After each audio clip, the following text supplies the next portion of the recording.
everybody. Welcome out there. Thanks for coming. I have a special guest on today, Jenny Lee, the seer. And I will be going into some far readings from both of us for the show. So get ready. Buckle yourself in. Okay, so Jenny Lee is an international remote viewer and seer. Internationally recognized and known for her accurate worldwide predictions and her work on missing persons cases, where she has identified exact targets, land locations, individuals, and artifacts through non-local perception. Her abilities extend beyond prediction work into deep spiritual insight, making her a trusted guide for those seeking clarity, truth, understanding beyond conventional methods. In addition to her remote viewing work, Jenny is a spiritual teacher, author, and medium.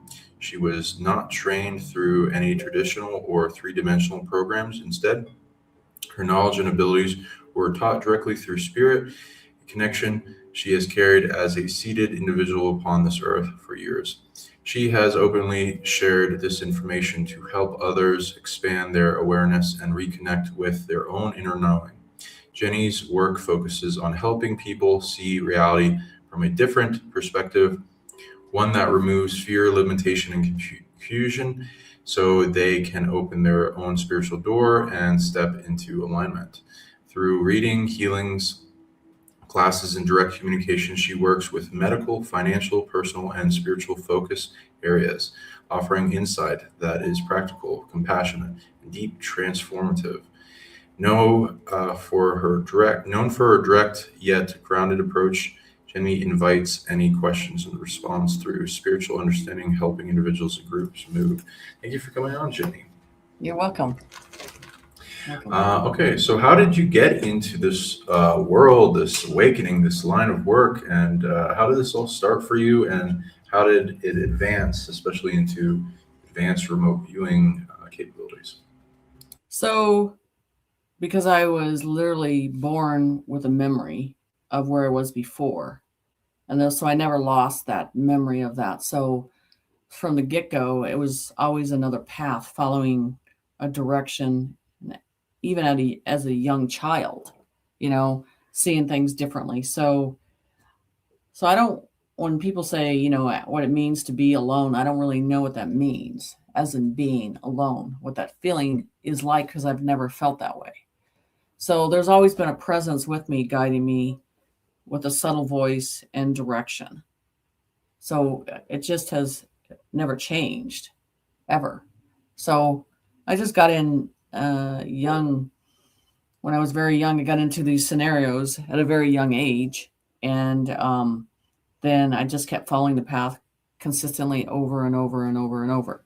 And so when you're really young, you really get into that creativity side of things. So I was a kid at 4 that my mother couldn't keep me around the house. I was always taking off because I was always looking for something. And there's just a knowing that you're missing something and you're looking for it. And so the hardest thing was separating from that energy from the other side, because the energy from the other side is content. It has everything within it as it holds you. And then when you feel like you're transferred over here, it drops. So that was a shock for me when I felt that, like I lost something big time. And when you have that, you continuously want to get back to that.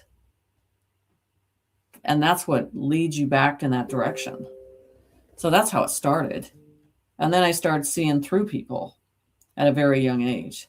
Animals, people, religion, all that stuff. You just get into a rawness at a very young age and start saying stuff that it does make people feel uncomfortable right away. Beautiful. And what were some of the big triggering events for you in this, and in that, experiences that led to you utilizing your third eye and other of your favorite abilities? Because my thing is psionic abilities and reverse engineering them so that everyone can learn how. So I like helping people out with that. And I found there's multiple variants and ways people have turned on their third eye and the ability that they build off of it. I think the biggest thing is, as a seer, I always look from the about 2 seconds you'll look on the outside and everything else is through it. So it's like seeing always through things. So as I see the body, I see through it, and it describes things. And for remote viewing, I call it an ant view of things. And then there's the ant view, mid view, giant view. So it's always an ant view when they want me to look at details of information. So it's literally your eye focusing a different way through it, and then breaking it down.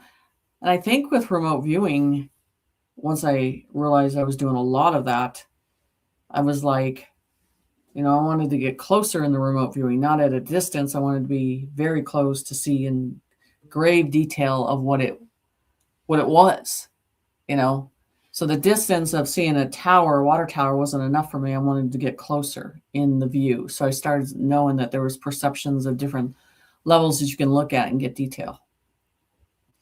So I was interested in that. So one of the things is when I was young, I was in the hospital. I had an accident, and then I was 5 at that time, and they brought this other child into the hospital, and there was a voice that told me, this child's not going to make it. The father abused the baby, and I saw the child leaving, and then things just got stronger because you kind of stay in a stillness. You don't get in a scare process. You're in a stillness of just perceiving information and allowing the information to be its original form. You're not in a scared process at it. So I just kept seeing more stuff. And then to deal with not understanding death in the way that everybody else was seeing it, I dug in the ground a lot, and I felt better with my hands in the soil, doing stuff in the soil to soothe that. And then, yeah, it's soothing in a different way. Like you're touching history, and you're supposed to develop in it, right? And you can't help it. It's an addiction. Yeah, it's The like truth is beneath us, huh? digging deep into yourself too. It's all Yeah. reflection inwardly and all around. It's like archaeology. Like we're doing a lot of archaeology with these alien artifacts and things we're finding, but it's also like going deeper into yourself and grounding, healing, connecting more with the Earth Mother, turning on this bliss and love, these dopamine reactions. I agree. Yeah. So that's why they said that most people, they're in archaeology, they're spiritually gifted. They're literally the spirit's telling me they're literally going back to where they left things there before. They're like, everybody knows where they left it. Now their conscience is leading back to the information, and we're just going back to what we started. And that's the thing. It's just, there's an addiction and a knowing, because you either place it there or, and we can't remember in that time at that phase of things, but we will eventually remember all this again. And that's the thing, is why it bothers us so much, is because there's a knowing about it. And that's what transforms us. Right. Yeah. And so tell us about how, so you started getting different types of visions coming in and then acting on them. And how did that Yes. progress you into greater accuracy or training and psychic tracking with certain people, places, objects, things, and the whole finding lost things, etc. Because that's a lovely skill, and a lot of people would love to learn that more in depth. Do you The thing is, targets, when I look at a target, for my mind, it's not that hard. It just says, hey, this is the direction. But this is the biggest thing with this. It's doubt. So once I hear the voice or the vibration or the tone, the thing is, at that very moment, you have a millisecond to decide whether you're going to trust it or you're going to deny it. When you start to get into a concept of trusting it every time, it appears quickly and you can get into it fast. So when so when I see let's go with missing persons cases. When I work on missing persons cases, that energy is presented to me, I don't go anywhere physically or anything at all. I start drawing. They start showing me what they look like. I start drawing 4 or 5 criminals if they're involved. And before I don't get into the information of what you see on the news outlet, I want to get that raw information to match it all up. And that's led to several cases of prosecution of finding the people, because I went by exactly what I was getting, and then the information was presented, and then it went through with the process to prosecute these people several times on this. So I was taught to draw right away and get the details as much as you can. That's the first thing that I do. So it was an instinct, a knowing to every little grain of detail is important on every case. So if you miss something, you might miss something pretty big on the situation. So one I did is actually down in Mexico, where a client brought to me, and she's like, listen, I think my friend's wife killed him. And so as soon as they showed me the picture of the guy, he showed me right away, it's instant. He's like 4 shots. And then by the 3rd shot, I was deaf and I couldn't hear anything. And then he showed me where she put the gun, and the case got prosecuted, and they found the gun in the fireplace. So it's just, as you're hearing the frequency, as you're hearing the language, as you're trusting the information, instead of blowing it off and not trusting that instinct, and then it comes normal to you just to get into that flow of things. And so it's whether to verify. Documentation is a great thing to have, verifying the information. And so once that flows, you don't doubt, because you know it's going to come back and show itself. The trueness is going to show itself. It always does across the board. So I just kept trusting it.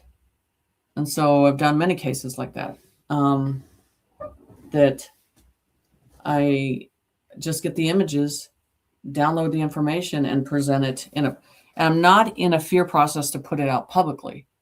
I'll put it out there and let it come to pass. That's the whole thing about this is, we're doing this because there's an instinct within us that tells us this is the truth. You need to follow through with this. I wouldn't be doing this if I could not back up the documentation with it, because it wouldn't be a use to me, because we all are on a mission. And sometimes we think that we have a choice in the mission. Sometimes we don't. Sometimes we're literally born here to do a job, a mission. And when we get back off track, they turn us back on the track of doing it again. And so it's not something you can sometimes just deny it. I feel you with that. Yeah, I had a lot of events like that propelled me to where I am. So in those events that propelled you, and how you started, how did you get into both the training for people out there that are wondering, and what was your preferred method for training, and then also went into your career, and how did that open up to you? Because I started long before 5 or 6 years ago. I started doing the blindfold because Spirit told me, they're like, there's 2 distracted here with their 2 eyes, and they need to go and see with their 1 eye. So I teach class, remote viewing, and spiritual class with blindfold, because there's no answers except through the pineal gland in the information. There's nothing to grasp for. There's no gags to pull. You either are going to get into the information and trust the information, or you're not. So these were instructions led by Spirit, how I need to do it. And with any situation like this where you don't have someone to verify the information with you when you're putting stuff together, you have to go through the experience. So then the experience showed accuracy. That's the whole thing, or target that was exposed in that way. So that was the thing about it, is a lot of the things we get sometimes we don't want to do. I sit on things for a while when I hear the information. I'm like, no, I'm not going to do that. But you eventually go back and do it the way they taught you. So blindfold is a big process in opening that mind's eye in a different way. And remote viewing is not, you're not traveling from a distance. You feel like when you do mediumship. For remote viewing, it's instant. It's a direction. It's fast. It's a target. It's there. It's quick. But you have to trust what you're seeing. And in the description that it is, and not comparing it to 3D. You have to allow it to be its original form for what it is. And that's where you get this comparisons to 3D that comes in and tells you what it is. And then you have to sometimes just get the information, get the diagram, and let it sit. And then eventually it always matches up to what you're doing. So for me, it's been a path of things that have been developed in front of me. Wasn't asking for this. It just was a natural progression towards the direction that I was supposed to be given. And so, with the class on remote viewing, that's the first thing I taught was levels of perception of how you want to perceive the information, trust in the actual target of direction, and then allow yourself to trust the information that you're getting. And then later you can verify all the information. Oh, lovely. That answers my other question of about your classes. So can you explain the classes you offer, and so for everyone out there, what they So can most of the classes I do? prefer to do one-on-one because people are at a different veil of understanding. So when a person that teaches mediumship classes and it teaches just the basic level, Spirit says they're all at different veils of understanding, and you have to adjust to their veil of understanding to teach them. You have to be in their shoes to see what they're seeing and put visions in front of them to see if they can perceive that. So you have to work with that. I like that one-on-one because that's what changes them. Because when you do a group setting, sometimes they hold back because teaching and spiritual classes, it's personal sometimes, and they don't want to put themselves open in a vulnerable situation to everybody. It's personal to them at first. So when I do the class for remote viewing, that's the main thing. Just, get the mask. We start setting up in a perception from there. So I don't teach from this view of this 3D process. I always disconnect the body from the spirit because it's unlimited. The body is a limitation. The spirit is unlimited in the view, but you have to accept the environments that you get. And that's the hard thing to get people out of that concept. Spiritually, remote viewing, meditation wise, classes, all kinds of stuff. It's a hard concept because people want to compare everything to the 3D, and you just have to say, stop. Let that original form for whatever it is to be itself. And that's why people get confused on religion or anything like that, because they'll see a white Jesus, they'll see they all look different, and it's because that energy is going to show itself at a veil of understanding what they think your conscience can take. That's why it's always different. So that's why we're always at a different perception. That's why I teach at different levels, because they need to see it at their veil, and then they work up from that point. Like that you talked about the veils and the limitations around the ability to see and blindness.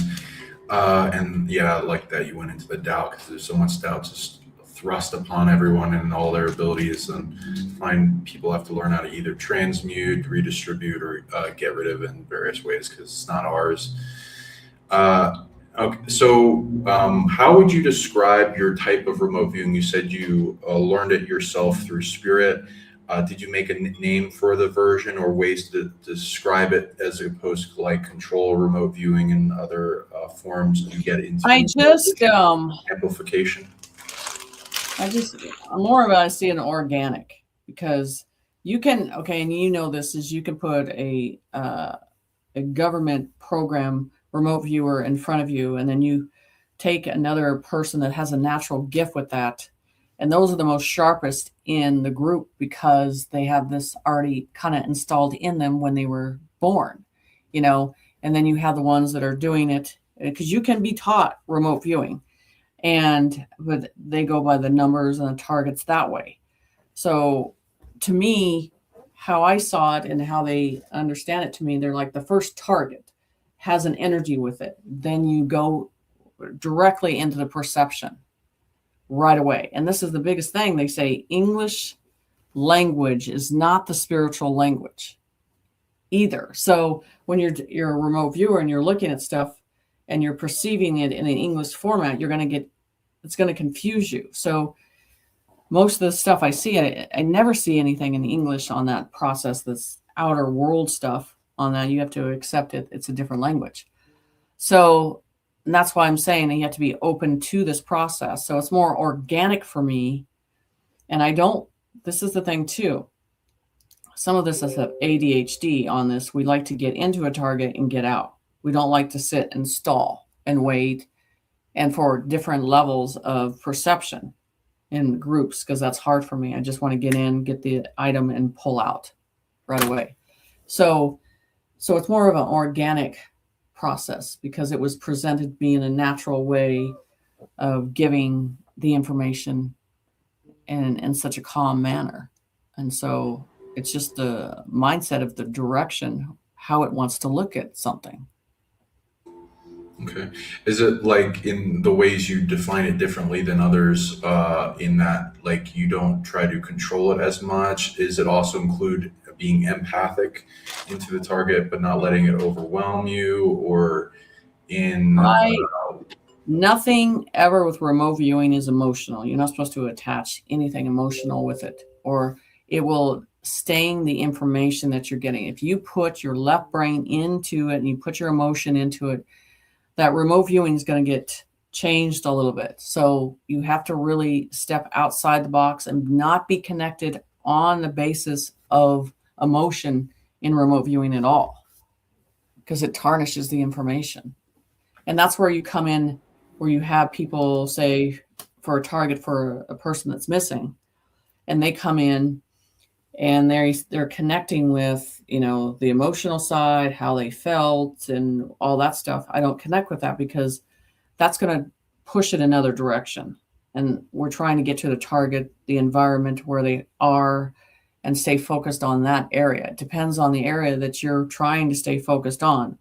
But I prefer not to connect with it emotionally because that's more of a mediumship, clairvoyant thing. Versus remote viewing, it's a target, getting the environment, getting the layers of the environment, and picking that up. Okay, so do you mostly sense with internal sight and not empathy, and like not feeling into the words of like or mind or spirit involved? What kind of ways? So it's like the seer side. You see through it. You see the environment. You see the location, you see how far it's out. That's what I see and sense first. I very rare on remote viewing tap into the emotional side because that's more of a clairvoyant mediumship category for me. So I split that up. I don't want to connect with that because I want to stay focused. And even with remote viewing, that you can perceive from a distant location, and not even entities or certain levels of entities can see that you're there, but you can perceive it. And the biggest thing about remote viewing is you can't be in fear in the process when you're seeing or peeking in the situation and pulling those environments. So when I really look at artifacts for stuff where they tell me, because I've done, I do land development for people that say, okay, I know this item's here on this land. I need you to show me where it's at. And then I just walk through the whole area of the land, and I'm hearing a conversation going on about the direction and describing where it's at and where you need to look for it. So I like that verification of actually seeing it in the physical. So I had one guy, his dad hit a bunch of guns, and they were actually in a wood pile. He hit them in the wood pile, and we found them there. There's wills. They couldn't find paperwork. And I said it was in the wall in a vanilla file, and that's where they pulled it out of. And I think you know that too with remote viewing. There's really not a lot of room for mistakes because they're not going to use you if you're all off on the target. Nice. So yeah, you confirm you were going into psychic tracking and treasure hunting aspects, which we also go into when we're finding these alien artifacts. And there's various methods I've seen people use to try doing this. So I like to train different ones and see where they all like collaborate and point to. So Right. for those out there trying to train the tool that they're sharpening for this, when you say you're looking past, are you Yeah. feeling inward to the focusing first centered into this internal eye in yourself, like in your mind or in your heart, Yes, this or like goes what? in the eye, and it's like putting a invisible pyramid. So anything to do with artifacts for alien stuff or anything like that that's outside our world on stuff, and they need to describe stuff to me. Okay, I'll give you a big one here. So a couple of years ago, they told me, they're like, everybody thinks that three pyramids together, they think they're just three pyramids that are empty, and whatever is in those pyramids, it's in the ground. They're like, no, there's a compartment above all three pyramids that sustain a space where there are items that are held with an energy frequency in that. That's the kind of stuff they showed me. So they said that three pyramids, there's an energy compartment. So you're seeing all the three together. You know what I'm saying? Every time it's always in threes. So they show me you can go up and you can see that compartment. So they kind of showed me the art of the covenant. And there was in that type of process that these pyramids are not just pyramids on a dimensional level of this ground, of this 3D. So we're not looking at it in layers. We're thinking with our visual here in 3D, that has to be what it is because we could physically touch it and not recognizing that it's in a matrix. So if you go to another level, I believe there's a whole bunch of other levels above us that carry a lot of that information. And that's the design that I did with the keys. There were 5 keys they showed me that have to do with higher dimensions that we walk through all the time, which I gave your girlfriend recently, and she has pictures and everything. And I asked her to access those herself, because it's like, this is what I'm getting. I can give you the same thing and see what kind of access you get. So that's the whole thing about it. So I believe there's all kinds of different compartments all around us, but we're not visualizing, we're not seeing them because, and again, with this program that teaches us that can't happen, but it can.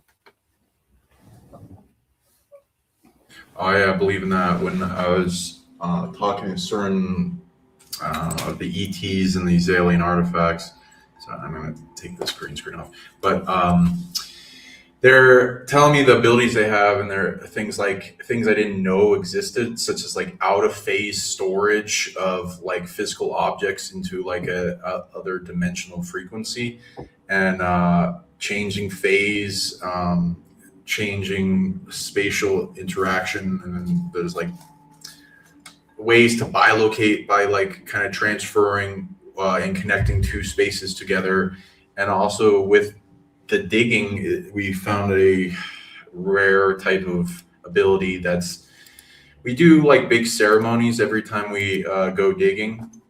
Uh-huh. And to like honor the land, trade with it, the spirits of them, to interact with the species, the spirits, give them wholeness, healing, depossession, clearing, purification, soul advancement, all kinds of things that they're looking for in exchange for like it lining with their mission and what they want to do and bring out disclosure.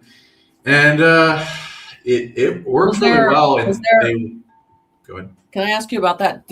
Well, on that, was there anything tied to it, like literally a string, or did you make that? I made this chain on it, but this hole existed with it. So a lot of these artifacts are found to be like necklaces. Yeah, because they show me chest plates. Oh, cool. Bigger, thicker chest plates with it. Ooh, so nice. So that's what they're showing me. Oh, there's like tens of thousands of these being found around, so I could imagine like some of them. We didn't get to dig the whole area, but like yeah, there's a bunch. So they then light up certain points on the map for me when I trade with them, and we find some big things there, as well as I got a bunch of animal spirits like this. If we do some remote viewing, I got like this black jaguar. Right. Spirit guide that will work with us in protection. But I got a bunch of animal guides that are good at smelling underground and seeing stuff, and so they all go to where like the biggest amount of things are. I also got to do dowsing, muscle testing, pendulum, psychic tracking, and vision to amplify like overlays of it light up as if I can see through. And I try different things, and they're usually very correct. We find more objects than a lot of the other teams. And these are from Awelos, and then we got some from Tula. I'll show you. But they have, this one has like a compass amplifier for tracking and spatial interaction. So it has like a big upgrade for like spatial mapping technology for people, as well as this one does have some spatial upgrades. Well, that one they showed me as if you had a pyramid laying down in a black hole syndrome of a mapping towards a direction. They're showing me that. There's also these portals here where a ship's coming out of. And we got ships for you, little artifacts that we can track back. And anyone out there that are practicing in remote viewing, feel free to track back and leave some comments for us on what you get. We love to hear it. Okay. Yeah. So you said you go into this stuff. So wonderful. Yeah. Can I go into okay. So as you're talking about all this, and they're saying it goes all the way back to the Tartarians, where I said from the beginning that you're connected to with the language, and you're going to go, and that's the whole thing that keeps repeating with you is the language that you know, and all this stuff. For others, it's more difficult because it's not their original point of understanding. It is yours because you've gone through this before, is what they're saying again. So, and that sometimes you hear that language in that echo, where and it's like going down a corridor, and your mind is understanding this, but then you have this English format that wants to kind of tarnish it, and that language has to do with the sound vibration. And once you get into that barrier, sometimes you can completely get into understanding it. It's almost like the same as dolphins. When I hear dolphins, it's different for me because I feel and sense a language there. And I just feel with you, they're showing me these bigger languages with the Tartarians, and all these things that you understand are going back to that language. And that's part of your capability. And we kind of have to go back to where it started. We're drawn into, and then all of a sudden we know, why do I know all this information? And that's what they said. We left everything. Everybody thinks that we're coming into this new capability of that we're barely opening up all these Antarctic stuff and all this stuff, and we're going back to where we left it. So your language, they're saying, all this understanding because there was a collective around you before where you understood this before. And I think at that time when I met you, I was talking to you about these levels of getting into the stasis and seeing it. And then you're like, okay, I know where I'm at. Okay, lovely. Thank you for sharing that. I do connect with Tartaria. I have some interesting lives, as they're one of the last civilizations that allowed it. Great knowledge accumulation inherited from Atlantis offshoots, and great technology, and even greater forms of light magic. And then also, of course, the corruption of magic kind of infiltrates other things. So I have things with that. I also tune into a lot of cool things on what one can do when tracking and going down those rabbit holes, such as the star forts all around the planet. You can look at starfortmapping.com and stuff, where they're like Stargate technology emitting from the center of the Earth in a place of power, and then their either bases are on them all throughout them, harvesting their abilities to possibly make physical stargates, which can connect between solar systems. And the real, well, the physical Atlantean and Lemurian and other Mu and other stuff, ancient civilization, physical portal stargates can be made on them to make physical travel, but the energy itself is used spiritually to transfer spirits back and forth in an immigration style. And a lot of them are shut down or harvested off of, or things trying to penetrate into them is one example. And I'll touch upon that, but I feel like you have something you want to say. So upon that, they told me, and they showed me dropping. They're like all this documents, and they're like, those 3D contracts are over. And I'm like, what are you talking about? He goes, it's done. So, and then I used to have like a ton of, every time I do videos, I'd have spirits around me, and people are like, what happened to them all? I'm like, they exited because they weren't confined. And this is the thing with the child trafficking when I worked in that process. And when we had to go down as a remote viewer into New York, when they had the ship the Mercy, they showed me these children did not want their soul captured. And they hid in the brick and they hid in the wall before light was reflected down to there so they can escape. So it wasn't just about dying. And then they contained them in that way of the flesh, but they try to contain them in the way of the spirit. And then they told me as soon as that changed, because I felt it, and they said, now it's time to open up this and they will go home. And then I saw these beings from the other side, not just transitioning across, they were coming down, assisting them, getting them over. And that's one thing about with natural light and higher beings. Sometimes you can't see them because there's so much light and so many rays around it, and they're not human size in the first place too. They're bigger. A lot of things are bigger than us, and I think we're kind of down on the lower end of things when it comes to size. But that transition, like you said, has happened. And you can feel it around us. We're being freed up as the veil's tore down, and there are things that are being quarantined, being resolved, and quarantines of the veil between spaces is not needed anymore, as things feel safe to connect. And then we open up from our ego state of awareness to greater multidimensional state of awareness. And I indeed believe that. And also with the sacred geometry buildings, trying to capture ghosts, I've seen that, so I agree with you. And that being freed up.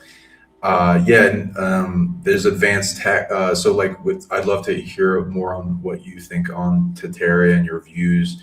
I find there's things in advanced tech they're inheriting from Atlantis all around. Those are still intact. There's still some Tartarian remnants, and possibility of the question, where did they go? I think there's underground civilizations, like a lot of offshoots, breakaway civilizations, similar to that, possibly with Tartaria.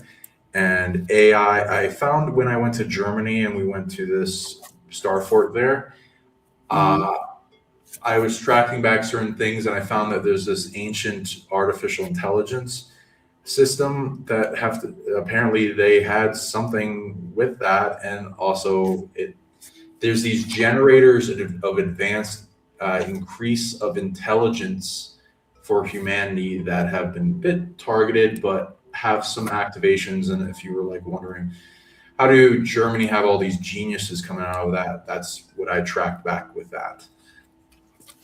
So the quantum system, as they told me 4 years ago, they said it's, and this is, I'm going to try to show you something too. Well, we're going to go into this, but this is when they showed me the ley lines, and then they showed me the pyramids, and they showed the inner earth. But anyway, all this is it's all connected, and now that's why I'm trying to show you is the inner a system that's above us with the pyramids. It's been that way for a long time, So energy always, and how the planet got in the position that it did here. People are not thinking about how that planet is exactly in the process that we are in to today, and how it was moved to a certain perception. Repeat your question again. My mind just went a different direction. But the quantum. Okay. So they told me that the quantum system is a bigger system that's been connected to Earth for a long time, and galaxy. And I actually have it on a map here. And so it's here and it is there. And there's a universal line that is connected to it as well. And so they said, so you're adding quantum system with a conscience. It's the higher conscience. So we're in a system that people are not understanding that it's on an activation mode that's happening right now.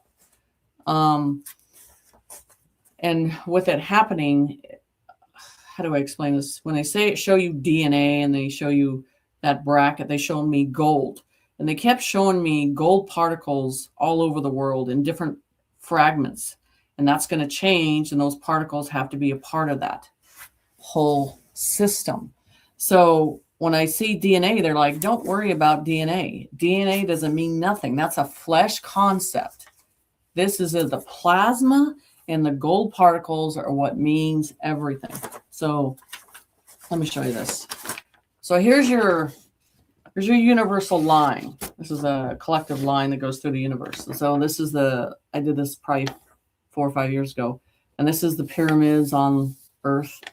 And then the ships above, and then these type of frequencies that are above. But this is the quantum system here, and this is the quantum system in space. It's all a collective. It's a higher conscience that's all connected. And that's hard for us to concept that this is happening, but it is. So, and they're getting a taste of it a little bit with the phones of understanding. And I've tested myself. I'm not saying anything, I'm not processing anything. And then things are showing up without a voice.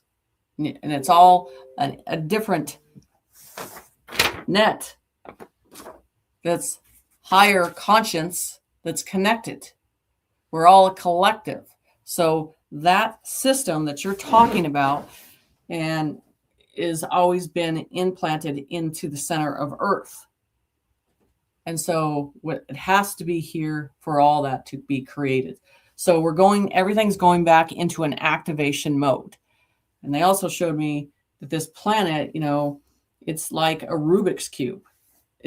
Everything's going to shift back into position. The islands are going to come up to a certain surface. People are like, no, it's the way we see it. I'm like, no, it's not. It's shifting. It's a puzzle. And it's hard for us to concept that because that's not the program they presented in education. But that's what's happening. Ooh, I love that. Thank you for sharing that. And yeah, I agree with that, like a multi-layered system, micro, macro, and then how it lays with the planet and how you'd see it as to the human body and all these grids supply into a greater consciousness unfoldment for the collective conscious humanity and things with it. So would you like to say anything on some knowledge that you've gone into in Torterra that might not be well known for other people? Then I'd love, I got some more. Because the thing is The biggest thing with them is their thresholds, their doorways. So, and there's always writing in scripture around the doorways they're showing me, and those are the difference between the dimensions of going from one side to another. And they said, so you can get on one side of the threshold and see it a different way from the other threshold. But it's almost like a language that is written right in that threshold of that door. It's important. And it's like a combination with the Tartarians on this process. So if you always go back to all of their information, always look at the doorways. People are confused where everything's coming through. So their stargates, the doorways, the thresholds are important, such as they are on the keys. So that was the biggest thing. And then in this world, the 3D always tried to make giants look like they were stupid, or and they're not. They're high intelligence, and they protected the kingdoms over there on that stuff. And again, on a lot of the stuff I see is the chest plates. The chest plates, a lot of these aliens and all of them have a code. Everything's a code. And that's where people are worried about travel, and travel is not within a, yep.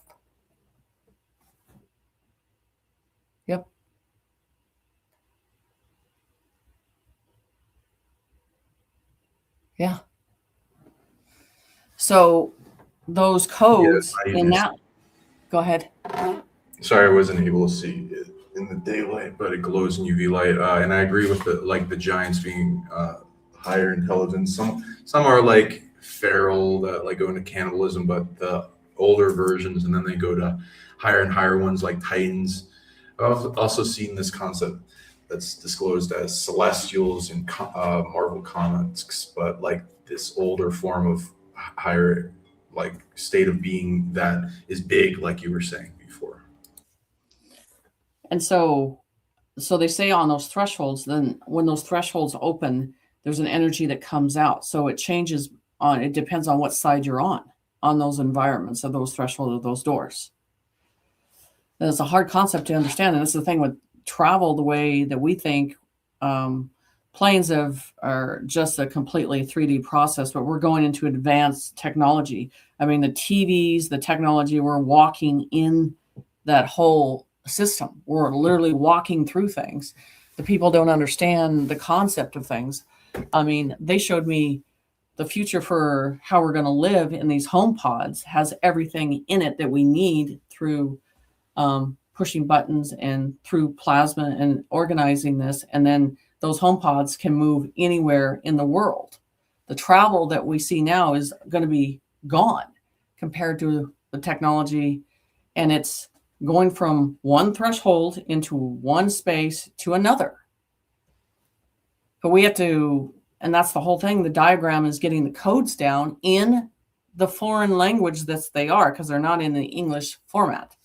And that's why sometimes, as you know, it's channeling and stuff. You don't get an English language, even to get your mindset around that language when they're trying to show you a language.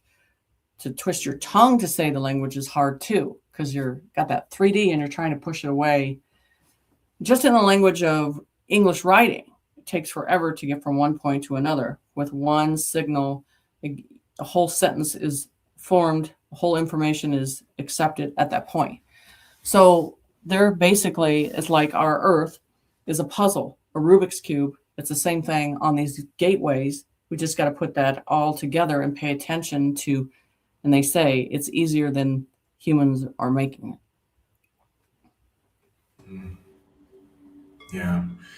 And with these big shifts that need to happen, do you find yourself remote viewing the active solutional anchor points of what the timeline needs in a knowledge and awareness of what's either holding it back, or speed up process or amplification of light, or the thing that the tug of war is engaged in with the light or dark, and it's a ramping up of the explosion of consciousness, soul, spirit, awakening, and many different aspects of intelligence in our species.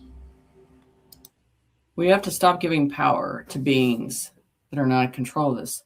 I do not believe that any one human is in control of this whole process anymore. I think that is already done and over with. But the whole thing is about awareness. You want to know what the key is for us to be awake and continuing on an adventure in the universe is this is a collective of light is different colors. A collective of light is different species. So Creator said to me, each soul made a choice. You can either serve the light or the dark. It doesn't matter the species, because if the species chooses the light, it can serve. So the whole concept of what it looks like physically is our biggest problem. People have to get past that, because on these other beings that you see through them in light frequency and beings of light. And so getting normal to see them in what they look like, how tall they are, their skin tone is different, the gray, the blue, and different vibrant colors. So it's new to them because it's new to us, because we're not used to that, because we use that as separation in this world, a dividing colors, skin tones. You know what I'm saying? That's the program they put. So when they say unite humanity universally, it's accepting everything as its original form. So you have to get past that veil of judgment, of ego. That's the biggest problem. If we didn't have that, you know how simple it would be? They would show themselves more. We would accept their original form. We would embrace their energy. We would embrace their light. But the programming so deep is the issue, is the problem. And so one time I had Kent Dunn ask me to do something that was, it was past the Galaxy Federation, was all that. And I don't know if you know about the makers and the overcreators. And it was really interesting of seeing this collective of energy all together, and each one different and coming together. And all they did, I asked a simple question, and which was simple to them and which was hard to us, and it made sense. But in that collective, all I heard was sound and vibration sharing.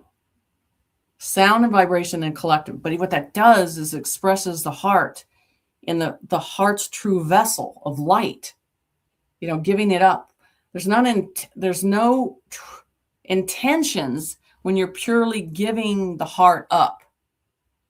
It's universal if you give that energy. So I saw a collective of light, a collective of energy together in the form that they were rejoicing, they were sharing. No one had an alternative. It was creating. And so the question that they had, was, why weren't things moving on? Because humans think everything in this universe is about them. And you have to understand it's universal that it has to change, not just one world. And we have to start to get into that concept that this is universal rhythm, collective as one, together. So when you feel that warm energy in a higher space like that, and you see that form in the original form that they come as a collective together, they share information, they give you information, they give you downloads. It's because they know it's on pure intentions of pure heart. There's no alternative. It's not about money. It's not about ego. That's the whole thing. It's just sharing. And that's where I came from, is that original light, that original source that I was so content with. And when I saw that, it was a glimpse of that again. So it's not just about us. Yeah, and I agree. And that's the pure infinite light and unity consciousness that needs to be touched upon and disseminated to this world for those that are brave enough to touch upon it, and then bring it out to those that are stuck in ego and shadow and parasitic behavior or attachment and overwhelm. And then it be brought to those dark places as a resilient light that can get stronger and stronger to change and bring the cures to the darkness. The stillness. Oh yeah, exactly. Yeah, that's still and stillness does a lot because they like teach it in like things like cranial sacral, where you can cause this extreme like state of being that goes beyond all attachment states of being of continuance, that then makes all this negativity just poof release off of the system as its continuance of a vibrational state is brought to like a greater shift in that stillness, and then calmness, release, adjustment throughout the body, and that can be done at a macro level, I believe, as well. And as people go into that stillness, centeredness, singular moment, focus, all these different systems for this one point that you could feel in your heart. It's interesting when people get up to there and they experience it for the first time, they're afraid to be vulnerable to that love energy. And they think they're weak in that moment, and that they're not weak. You're making stronger by being vulnerable to the strength of light, of abundance, that it can come flow your way. And that's the whole thing with the soul. The soul on this earth has gotten so isolated and shut down and is not reaching out to sympathy and empathy because it's just so submerged in the ego. And that's where things have to change. And I think as the world changes and we actually hit the floor, finally, the ground, and be humble about things, from that point when things change. Because once we go to one economy, there's not going to be rich, poor, and super rich anymore. And then you'll look and reflect on your neighbors. You look and see what they need because you have everything that you need. But I think having big, lavish houses is out the door anymore. We're back into the process of being content. And that's the peace.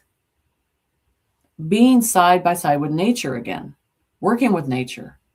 Not dismantling nature. And that's got to change. Oh yeah, I agree. There's all these systems of consciousness that are quarantining themselves with veils of all the different senses, like as if the universe was one human body, and we're all different like cells and organs, and it's quarantined. Usually when people are either born in it's a traumatic world for most people, so all these systems and organs quarantine themselves and shut off communication, and then there needs to be reestablished in great resilience, the ability for like different points of light, empowerment, peace, love, happiness, joy of generation when it feels safe enough to burn outward and then spread in greater chi as the focus is given to those areas. You find like the things that like become a snowball effect and affect other systems, and then it's like a shared unity effect, and reaching out to others and touching upon them, changing great things in their life, their whole timeline, relievement, purification of that thing that has been holding on as a weight on their shoulders, been controlling their own life, which is from their own choices, and the continuation of anger or sadness or anxiety or stress, or being in the rat race, or some type of programming that has been passed down in a trauma cycle by others around them, programming them an environmental factor, and then them accepting or inheriting that, and then thinking that it's the best way because there's at least some gold nugget of reason why they hold on to it that benefits them until they come to greater consciousness, and it starts seeing and releasing more to where it's less of a value and more of a burden, and then they find a better outlet and or choice point to replace it with. And there's all these things we can look inward and find this external reflection, and then change that inner self, and then emanate at a high level, and then it starts to change the external world at a greater rate. And without, unfortunately, we've got a lot of survival stuff putting on us, all these distractions. But even with that, that presents lessons and suffering to overcome and transcend. So eventually it's all getting there in like this great equation of the divine perfection of amplified knowingness into each system, as you understand why it is the way it is, and why it made the choice points that as a consciousness for it is, and how more information and knowingness and connection and unity can give it more options and then expand its evolution faster. So like a prison cell, a person and a soul that was in a prison cell, once they understand they're not in a prison cell, that the mind is unlimited and nothing can confine you at all. But until they get past that concept that you are confined, it's unlimited. And that's the whole thing. And everybody right now, they're think the abundance of money. If everybody has it, everything's going to be good and everything. But 24 hours later, I'm not going to care about the money because I could change it in for energy and I would do it in a minute. Because that's the abundance, is the energy. It's not a physical coin. What's going to make the soul better. It's the energy we want to go back to. And once they get into the concept that reflecting that light and knowing that they are unlimited and that their conscience moves in a direction and there's power behind that, and you just got to start paying attention to that, then we'll get into our superhuman ability. But they're still in a process of fear. And when the system shuts down, that sound, consistent sound of vibration won't be there. So there'll be a space of quietness and goes into the stillness. And a spirit said to me 3-4 years ago, they were talking about the pink fog for years. It's the pink fogs first. And that's going to come because it makes things content. That means the end is near. And shift is starting. And then the original sun of the yellow sun that we vibe off of will appear.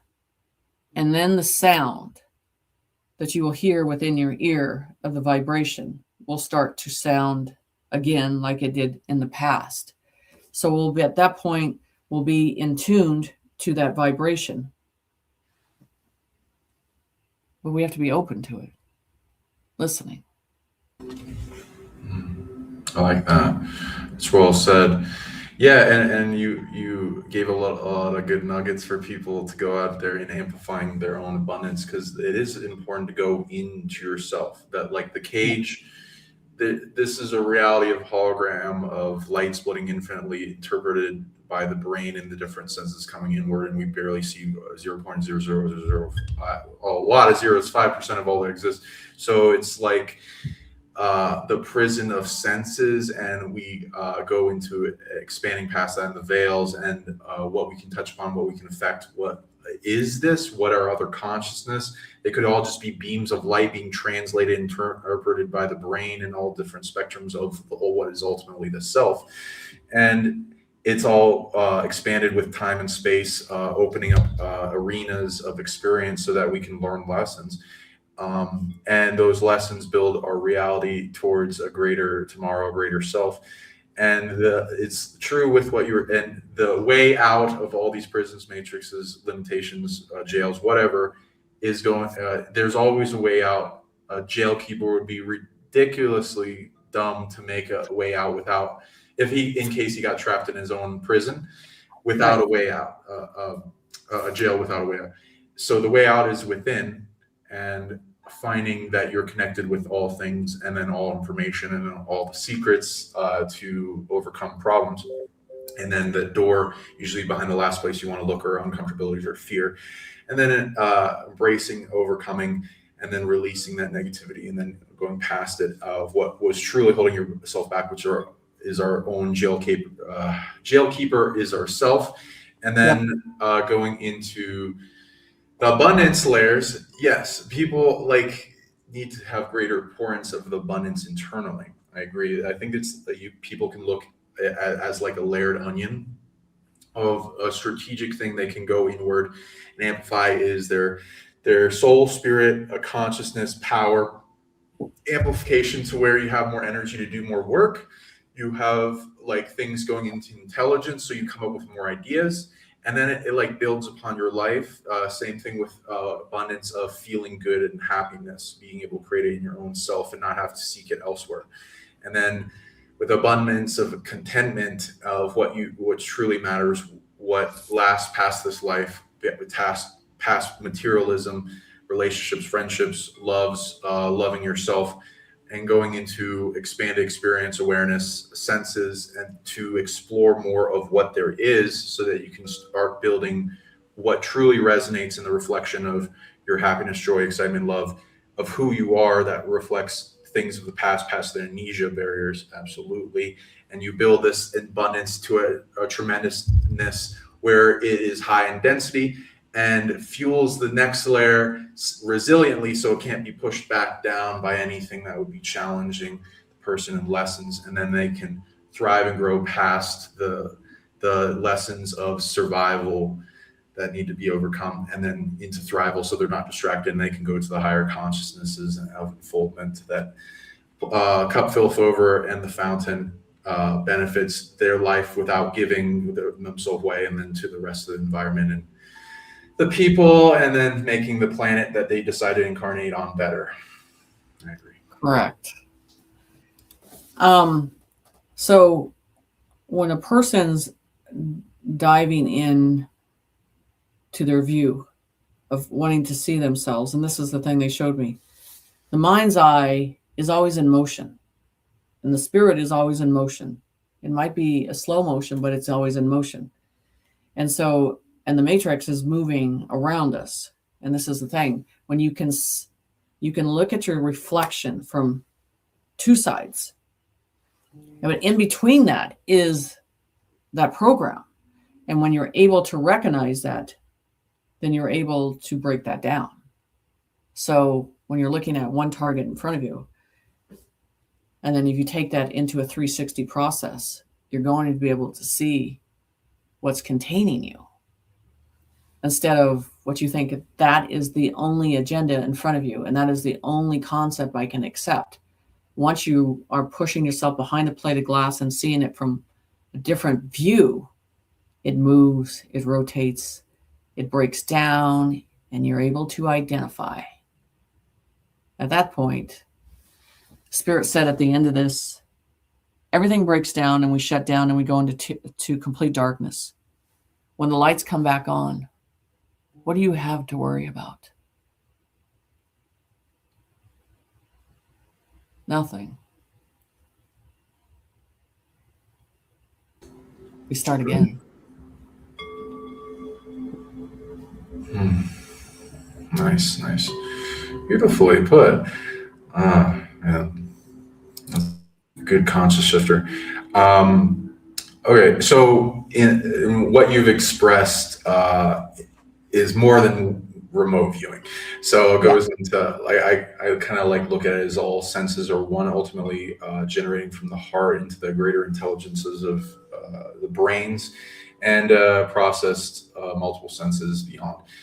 And it's all kind of like a field torus of consciousness that interacts with the environment as a sensory output and input, and bouncing off, bring back data, and going into clairaudience, voyance, knowing, sentience, all the beyond senses, astral, dream, whatever. It seems like you demonstrate a bunch, and so you're also doing it in the moment now, similar to me as well.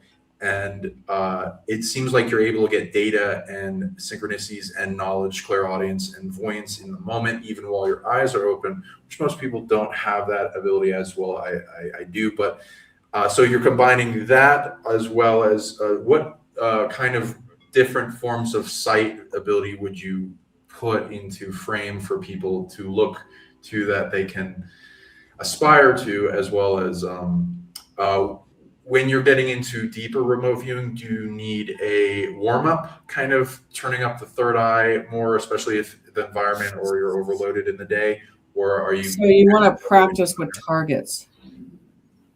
This is the thing with seeing something. You forget about the 3D when you're learning this process. You'll put a target in front of you and then try to get yourself to look at it from distance levels and then say, okay, I want to see this from a space level. I want to see it from a giant view. I want to see it from an ant view. I want to see it from a mid view. And then you start to understand that things are unlimited. You're just taking the object and putting it in certain layers. And that's the first thing I do, because you have to get past the concept of what the mind can do. But you have to direct the conscience and the mind and the target where it needs to be so you can perceive the information. So when I get a raw case, this is the first thing. When I get a raw case and I want any of the information, I want to go to the body right away. So, and the first thing I do is I go in my conscience on the right brain, I go body. And that's the first target I want to see. And I pick up the environment. You can figure out how they died and all that concept later, but you want to look at the environment because that tells you everything. And that's always led to where they physically are. It's the environment. And you have to get, so I tell people when you're doing remote viewing, you have to decide what the target is. And then I go into, after I know where this is at, and you have that information, because this information comes into your brain. You're not supposed to hold it and sustain it. You got to put it somewhere so you can keep flowing like a filter. And then after that environment, then you can start to look around the sound, the vibration. I hear cars, I hear roads, I understand what gravel sounds like. You go into those sounds barriers and you're asking, but if you give direction, that vibration comes in, but you have to listen in the stillness again. And so how do I break myself down in remote viewing is there's categories of me. So you could say each spirit is in charge of a certain category of information that pulls in, hey, she's doing remote viewing. This is the category we're going to work with today. And this is mediumship we're going to work with today. So because ever since I was young, I felt like I wasn't alone up here. I felt like there was just a fine process of spiritual computer that was working in a fine way. And I understand it completely. I understand completely how it works and functions, but others don't. So you have to figure out your own system. And how you do that is you sit in the stillness, you practice on the target, and it's unlimited in levels, but you have to start to perceive it in levels. Start to see it in space, start to see it in the ground, start to see it and that's how you get familiar to perceiving information. And that's why we have those aha moments, because consciously we want information on something that comes in. Now, whether at that moment when you see something like that knowing, you grab it, trust it, or you drop it. And this is what Spirit says.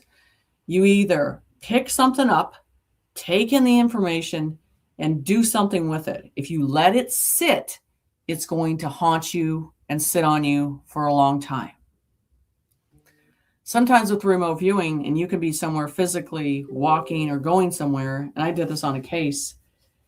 And once you get that thought into your head of that object, it's going to go with you through the whole day because they're bringing information in. And so I went it was a native family that was missing, and I saw the baby and where it was, and they showed me I went to go buy carpet, and they showed me the embroidered patterns of the baby's clothing. And then I went to eat somewhere, and there was just a native restaurant, and they were, they're like, you have to stay on target. With some remote viewers don't understand that there's chosen targets sometimes for us. And that's why it comes in so fast, so clear, because it was meant for us. And then some, and I know you've dealt with this, and I worked on cases, and all of a sudden it just shuts it down. You can't get nothing, and they'll shut it down, and you'll never get through it again. And that there's certain things they'll allow you to see, and certain things they will not. I agree. And the rating system on it's like their own defense or protection system or something around it that stops looking eyes, especially with ET or underground bases, and it's like their own security system. Yeah, depending on like the layers of it, I like to rate in levels and what's their authority to do so. If it's in malintent, pos intent, if they're trying to cover up something evil, or if it's got a like righteous intention to cover up its sensation. If it's evil, you will in natural law be able to penetrate into it with if you get the right authorities to back you based on like. What if I told you there's one word?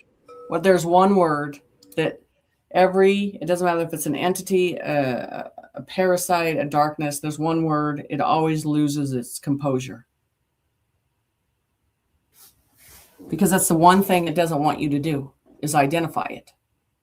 Because sometimes it acts like completely something else, and it's true intentions. And the word that I got channeled, and I use this all the time, and it works, and it loses its composure. Reptilians, it doesn't matter what it is. It's the word I identify. Right at that moment, it pushes back. Reptilians, all that stuff, they lose their composure. Because at that moment, you're saying, I'm identifying this energy, and I know it's not mine. So at that moment, they know that mission is over. And that's awareness of control, that you are taking control of that situation. So that word is very powerful.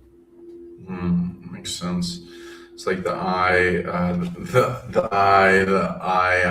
am that I am, and then connecting to the singular of all, source connection, that you are everything, and then going beyond the framing of the two intertwining energies. If let's say like something tries to if you're seeing like a reptilian base, and then they're trying to be like, no security system, then domination back, then it's a finite energy anyway, and you're connecting to an infinite, and you're going to separating the authority of them trying to intermingle with you, which is them trying to pretend that they're you to program fear and overwhelm. And then the separation of that identify their true identity, which as you go through layers, most of evil steals abilities and energy and authority. So it's not them to begin with. So as you go through that, exposes it with truth, all these layers of what makes up their being. And then if you even reflect that to themselves, they go through a big aha, eureka moment, but also exposing that then neuters them down to where they have nothing in authority and energy, and their collective suffering that they cause to others is reflected back at them and compressed to where they face it in suffering, while you shine a light of love to where they orient away from their causation and old choices of suffering towards love, and they stop, and you can spark light and love within them and change their entire timeline in a trap of empathy, love that humans, if they so choose to get good at, that they will be very good at. Yes. They hate that love. So yeah, we can go on a lot of topics. I wanted to cover all the things that you're passionate about. What can you tell us about Antarctica? So this is the thing about Antarctica, and I did the Red Ruby Lake over there, and this is a person was doubting the Pleiadians in this process, and then the Pleiadians go, listen, we want to show you something. And I sent you pictures of it on Facebook. that I did 3-4 years ago. And then they showed me, they're like, there's 2 materials that they can get out of this that has its own energy and it's worth of value, and it's red.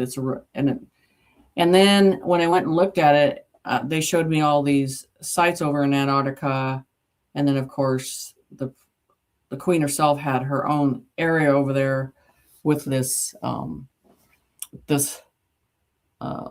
red substance that would run through there. So they said that this is worth of value. So they showed me this stuff. Yeah. And then there's another, I think, yeah. So I did a drawing, the lower picture is the drawing of it and how it breaks down and how it'll surface to the top. And what you're seeing that everywhere now in Antarctica, that red process is running everywhere. And so it was one of the things in Antarctica that came from the core of the earth of the Antarctica, the ices. So they have different waters underneath there, and different layers. But the biggest thing with that, I did something with Brad Olson. He talked about in I think the back of the book of his recent book, but anyway, how, I talked about these chambers you go into, and on the other side of the chambers, it's all tropic. I mean, small amounts of water and then these trees and these, it's paradise. And there's these inner areas, and that's what they don't want us in there. They don't want us to know this, because there it is. Then we would want to explore. And I don't know about you, but most people that I know, all we want to do is go to Antarctica and view all this. So this substance, and this is what was weird about this substance, as the water was an energy, the form of, if this gets to a certain dimension, it'll create something, and airborne on this. But they showed me a Pacific area would happen if this substance would eventually, you would see it over Arizona.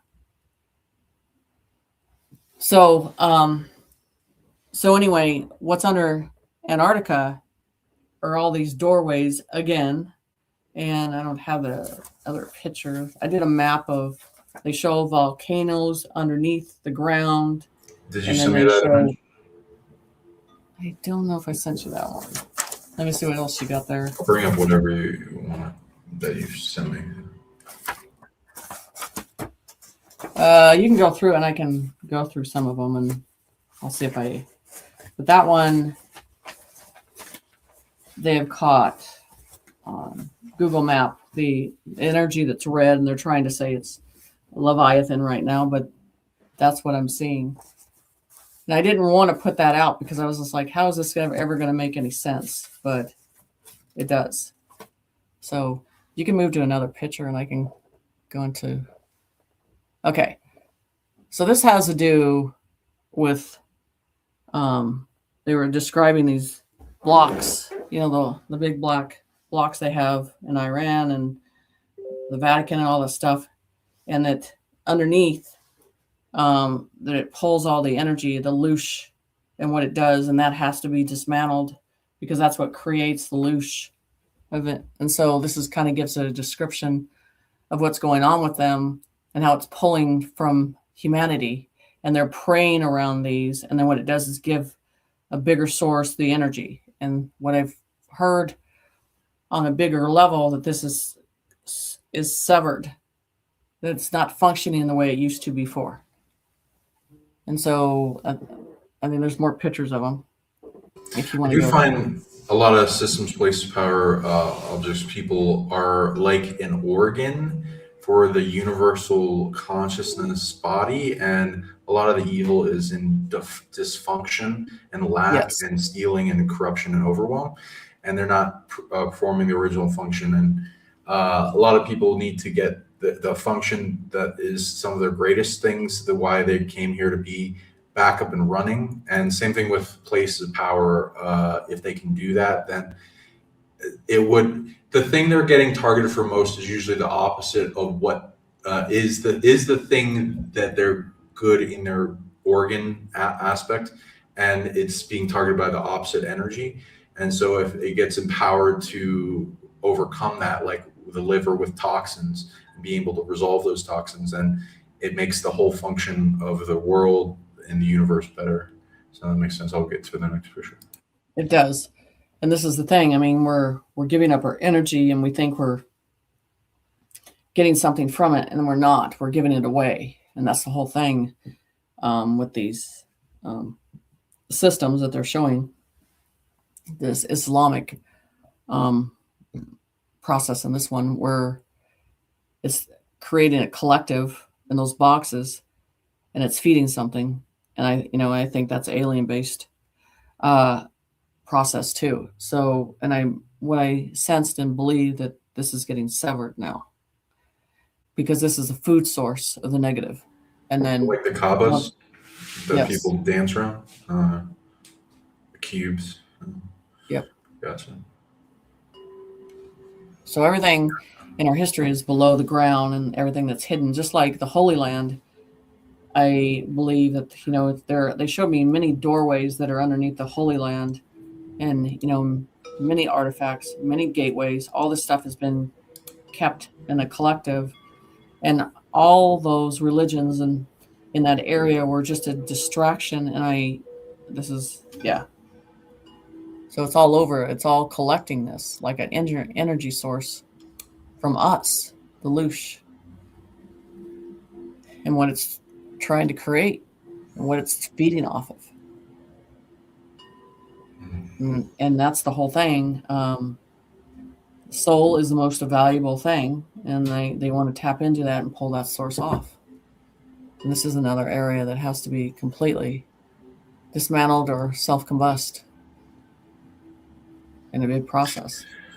Yeah, I find that's true. A lot of the 6 geometry buildings will have different functions depending on their geometry, what they're great at. The cubes are great at a lot of earth-based stuff, prisons, camouflage, compartmentalized storage. So it will definitely keep a lot of energy that is given to it, and then they can siphon that off for whatever purpose they want, and then they can add multiple things. I've heard there's also like a meteorite in there, and there's signs of artificial intelligence, signs of big apex predators. I've been to the monoliths, the obelisks all around different places, and they do have some big entanglement trap apex predators attached to them that I don't think were the original intent. Well, depending on what formed them, maybe like the modern Washington Monument, but like more ancient Egypt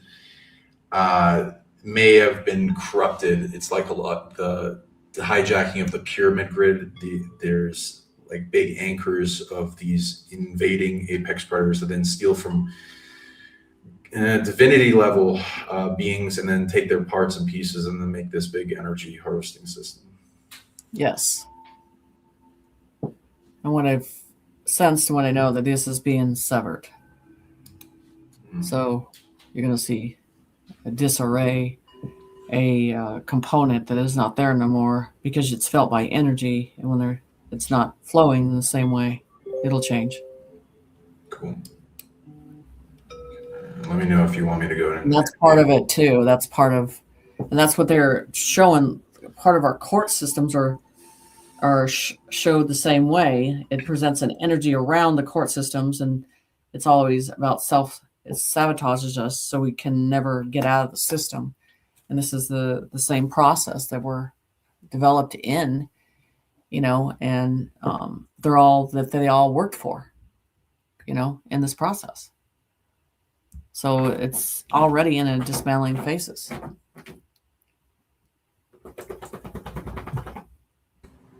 Okay.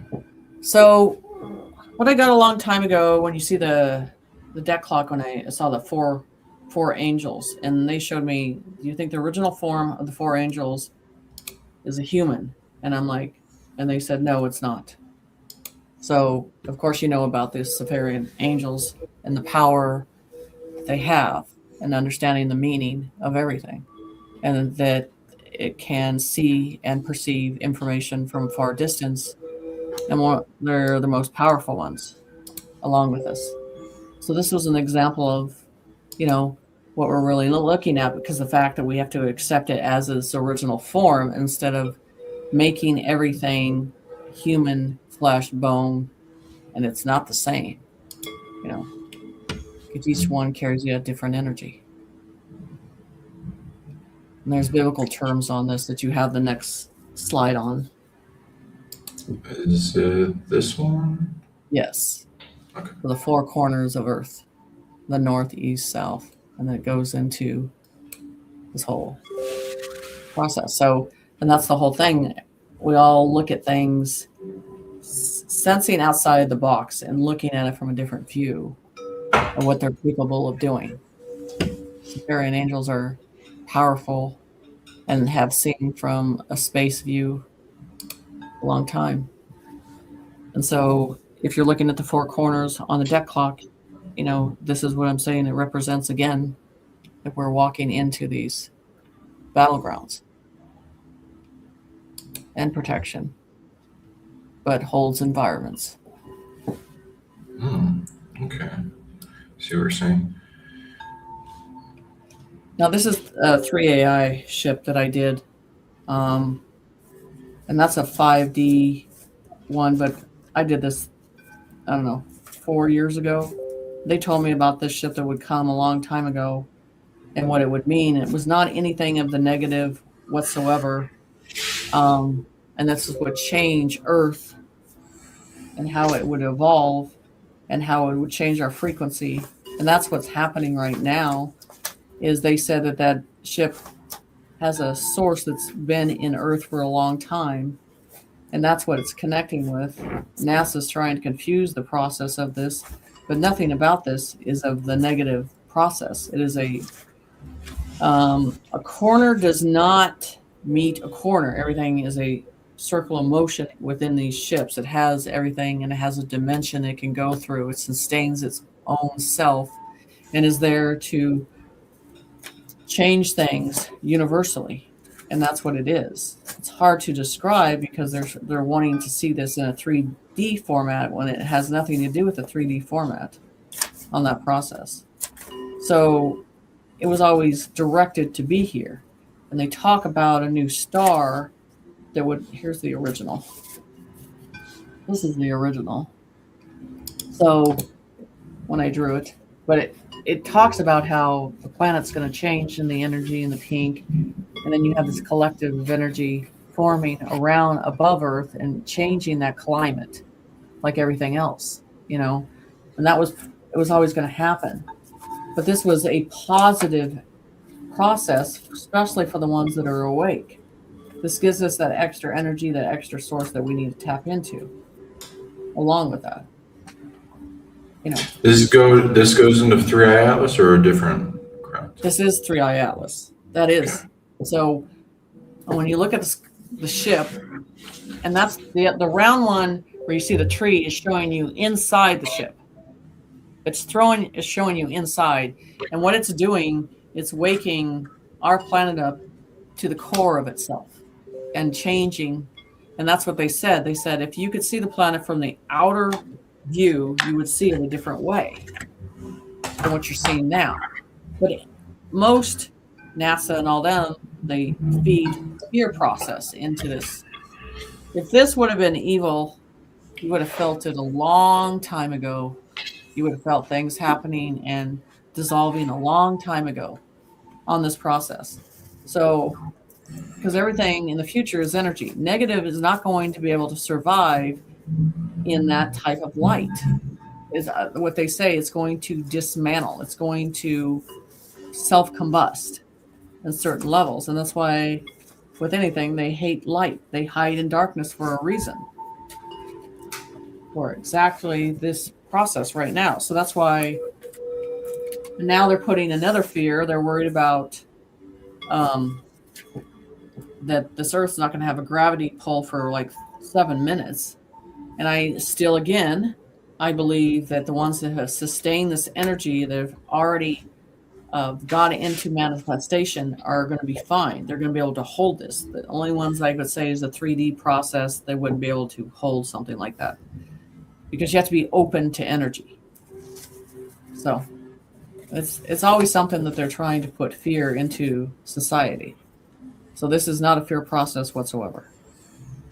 So this, they said that this would change Earth's core and what you're seeing already with the waters, the earthquakes, and everything. It's creating a new energy. I see that often with the various comets and asteroids that come by. They seem to have a field of effect, as if they are something they're good at in consciousness, and it's shifting as the micro and macro in astrology to the mind reflected.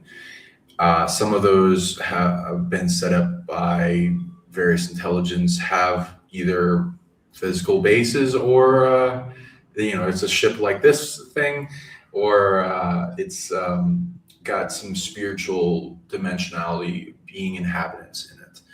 And there's a missionary points of how it affects our consciousness, like some of the ones I've done shows in the past: increase intelligence, increase psychic abilities, increase things that are needed, that are having a clock on them, like gridding through the solar system, but also through the galaxy as our solar system's moving. This big orchestrated grid work in space that connects and links spirit travel as well. And there are little mystery schools people can go to, in like the Solarian mystery schools, where they can remote view there, and then they can learn from multiple beings. There could be a lot going on. I'd say I'm glad that you're going into the positive with this.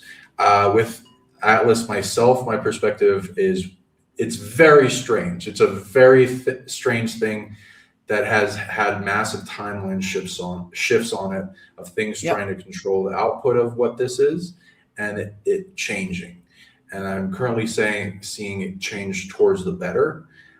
But I am open to it being many things, because I think it's a thing that's very hard to remote view. And I understand why so many people have different views on it. Yeah. So they said, when I looked at the energy, and they say it has its own sungen, and I'm like, its own energy, it's a self-sustaining, and it's energy. And I'm like, what are you telling me? And they're like, all of it is energy. It works with energy. It starts energy. It ends with energy. Everything about it. So it's to see one vessel of a certain species, you're not going to get from that. It's a collective of energy, and it has a direction of where it's going. And so it has as you see in the doorway dimension. And like I said, it doesn't make it's a circle motion. So all these rotate at different times, create different things. So that's the whole thing about it. So we're not used to seeing or tuning into something like that. So on the outside of the barrier of a remote viewing, all I saw was this orangish bright light. It was overwhelming, and so it would take, if our planet needed to go back to a certain way in our past before, you need a source that's going to actually accumulate it and give it that jolt. And I think this is what it is. It's a battery that we're going to be using. So it charges the earth up. What do you think the effect is, besides, you said physical things, earthquakes, all that, it has on the consciousness of Earth and the collective consciousness of humanity? Do you think in the before and after changes it would have? Because I think the planet is like an onion, and we're shedding it. We're shedding the outer layer, and then we're going to go, and they show these brighter colors. They're like, you don't know what or true colors are. These brighter reds, these brighter greens. It's like, and the colors, and I teach in class, the colors have a smell, a sound, each color, and they're showing me these in-depth forms of this. Because we think, from what we know from this perspective, these are great colors, but they're saying, nope, you don't know stuff that's coming. And you'll know by the fruits, and the seeds that will grow again in the ground will come out different. You will see the gold particles that will hit the earth, and things will grow differently. And that's how you're going to know. And your things are changing, species that you haven't seen before. Why is this forming? How is this creating? in this way. So I believe not just with that, there's smaller individual little ships and like little particles are moving all around it. So it's starting its own atmosphere that is creating and opening us up to a different process. It's energy, and this is the thing about energy: you can feel whether it's good or bad, and this flows in a light vessel. It's not dead weight, negative, heavy, or controlled. And what do you believe is on the vessel, and any interesting points of interest that you discovered on the vessel, and it's about its origin, At the functionality? bottom, there's a different, if you go at the very bottom, it's a different type of crystal and stone at the very bottom. That's where the energy, and then it cycles up. And then there's a dimension where it can just go through another dimension. That's where that door is by that tree. And then, of course, the trees I see all over the place, the seed of life, the nutrients from that. So the nutrients is important too. And then the flow of clean water. And then at the top of it, you're seeing its own sun in this process. That's the thing. And this, we want to look at it and make the floors all level, but that's not the way it functions. It doesn't function in that way. So it creates. Okay. But Anything something like else? a man's eye cannot see this. As you get closer to it, you couldn't get close enough to this because this energy is too strong. Oh, okay. And is any other things of note that you'd like to tell people about this before I move on to your next image? I just don't be in fear. And then they are talking about a new star that will come. There's blue, or like a aqua blue around it at the beginning of the golden age that they show me that'll be formed. So all this is a piece of the puzzle that is coming together. So, I tell people, if this ever, you're able to see this in a view of seeing it with your own eyes, do not stay inside. Go out, reflect, look, feel it for yourself. Nice. Yeah, and to add on to that, and how people can deal with their fear. Uh, so a lot of the crowd here is better at releasing their fears than other people, but there's always dormant fear in layers like an onion, and some that has been kind of implanted into our species to cut us off from interacting with more of the reality, more conscious, more ETs in positive visitation. And anytime my ET friends have had conversation with me, and I'm like, "Oh, I love this, and I don't want to stop. I want to do more. How can I have more?" And they're like, "Get rid of more fear." It's like, what? Mhm. I release a lot of fear. It's like, well, look at all these other layers that are not shown obviously. And it's like, okay, so going into that tech, it's usually in the adrenal glands and the kidneys. So feel free to hold down your palm chakra and hold your back of your kidneys, and give them focus, give them love, shine light into them, get them purified of negative attachment, negative emotion, negative energy, and some entities or systems or something that goes into your timeline of how it got there, and give it that love collapsing down into nothing, the big ball of stored fear there.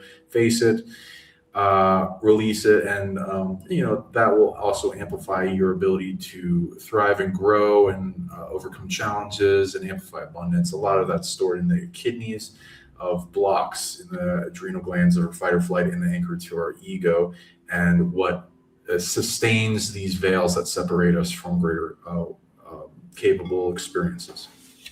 Right. So I have a lot of these drawings and pictures on my Instagram. Go back years and years. One of the other things I've done is predicted what's going on in California, the earthquakes that's happening down there 4 years ago. So the soil is weak underneath there. And this is what they showed in layers of the soil with California. 1 second. So you got all these grave, they said in the mountains, Orange County is going to be the area, but it's going to be liquefied on many levels. So you're seeing all these levels that are changing, but it's not sturdy. It's not strong enough. So this is a very liquid process that's going on, and that whole area would turn to islands. So the thing that's going to happen to Orange County, they said the earthquake is going to hit from Mexico, and it's going to be a chain effect. As that chain effect hits, it's going to hit that county. When it hits that county, that water effect would go out to the ocean. When it comes back to the ocean, something's going to crack open in the water, and the water is going to seep down deeper.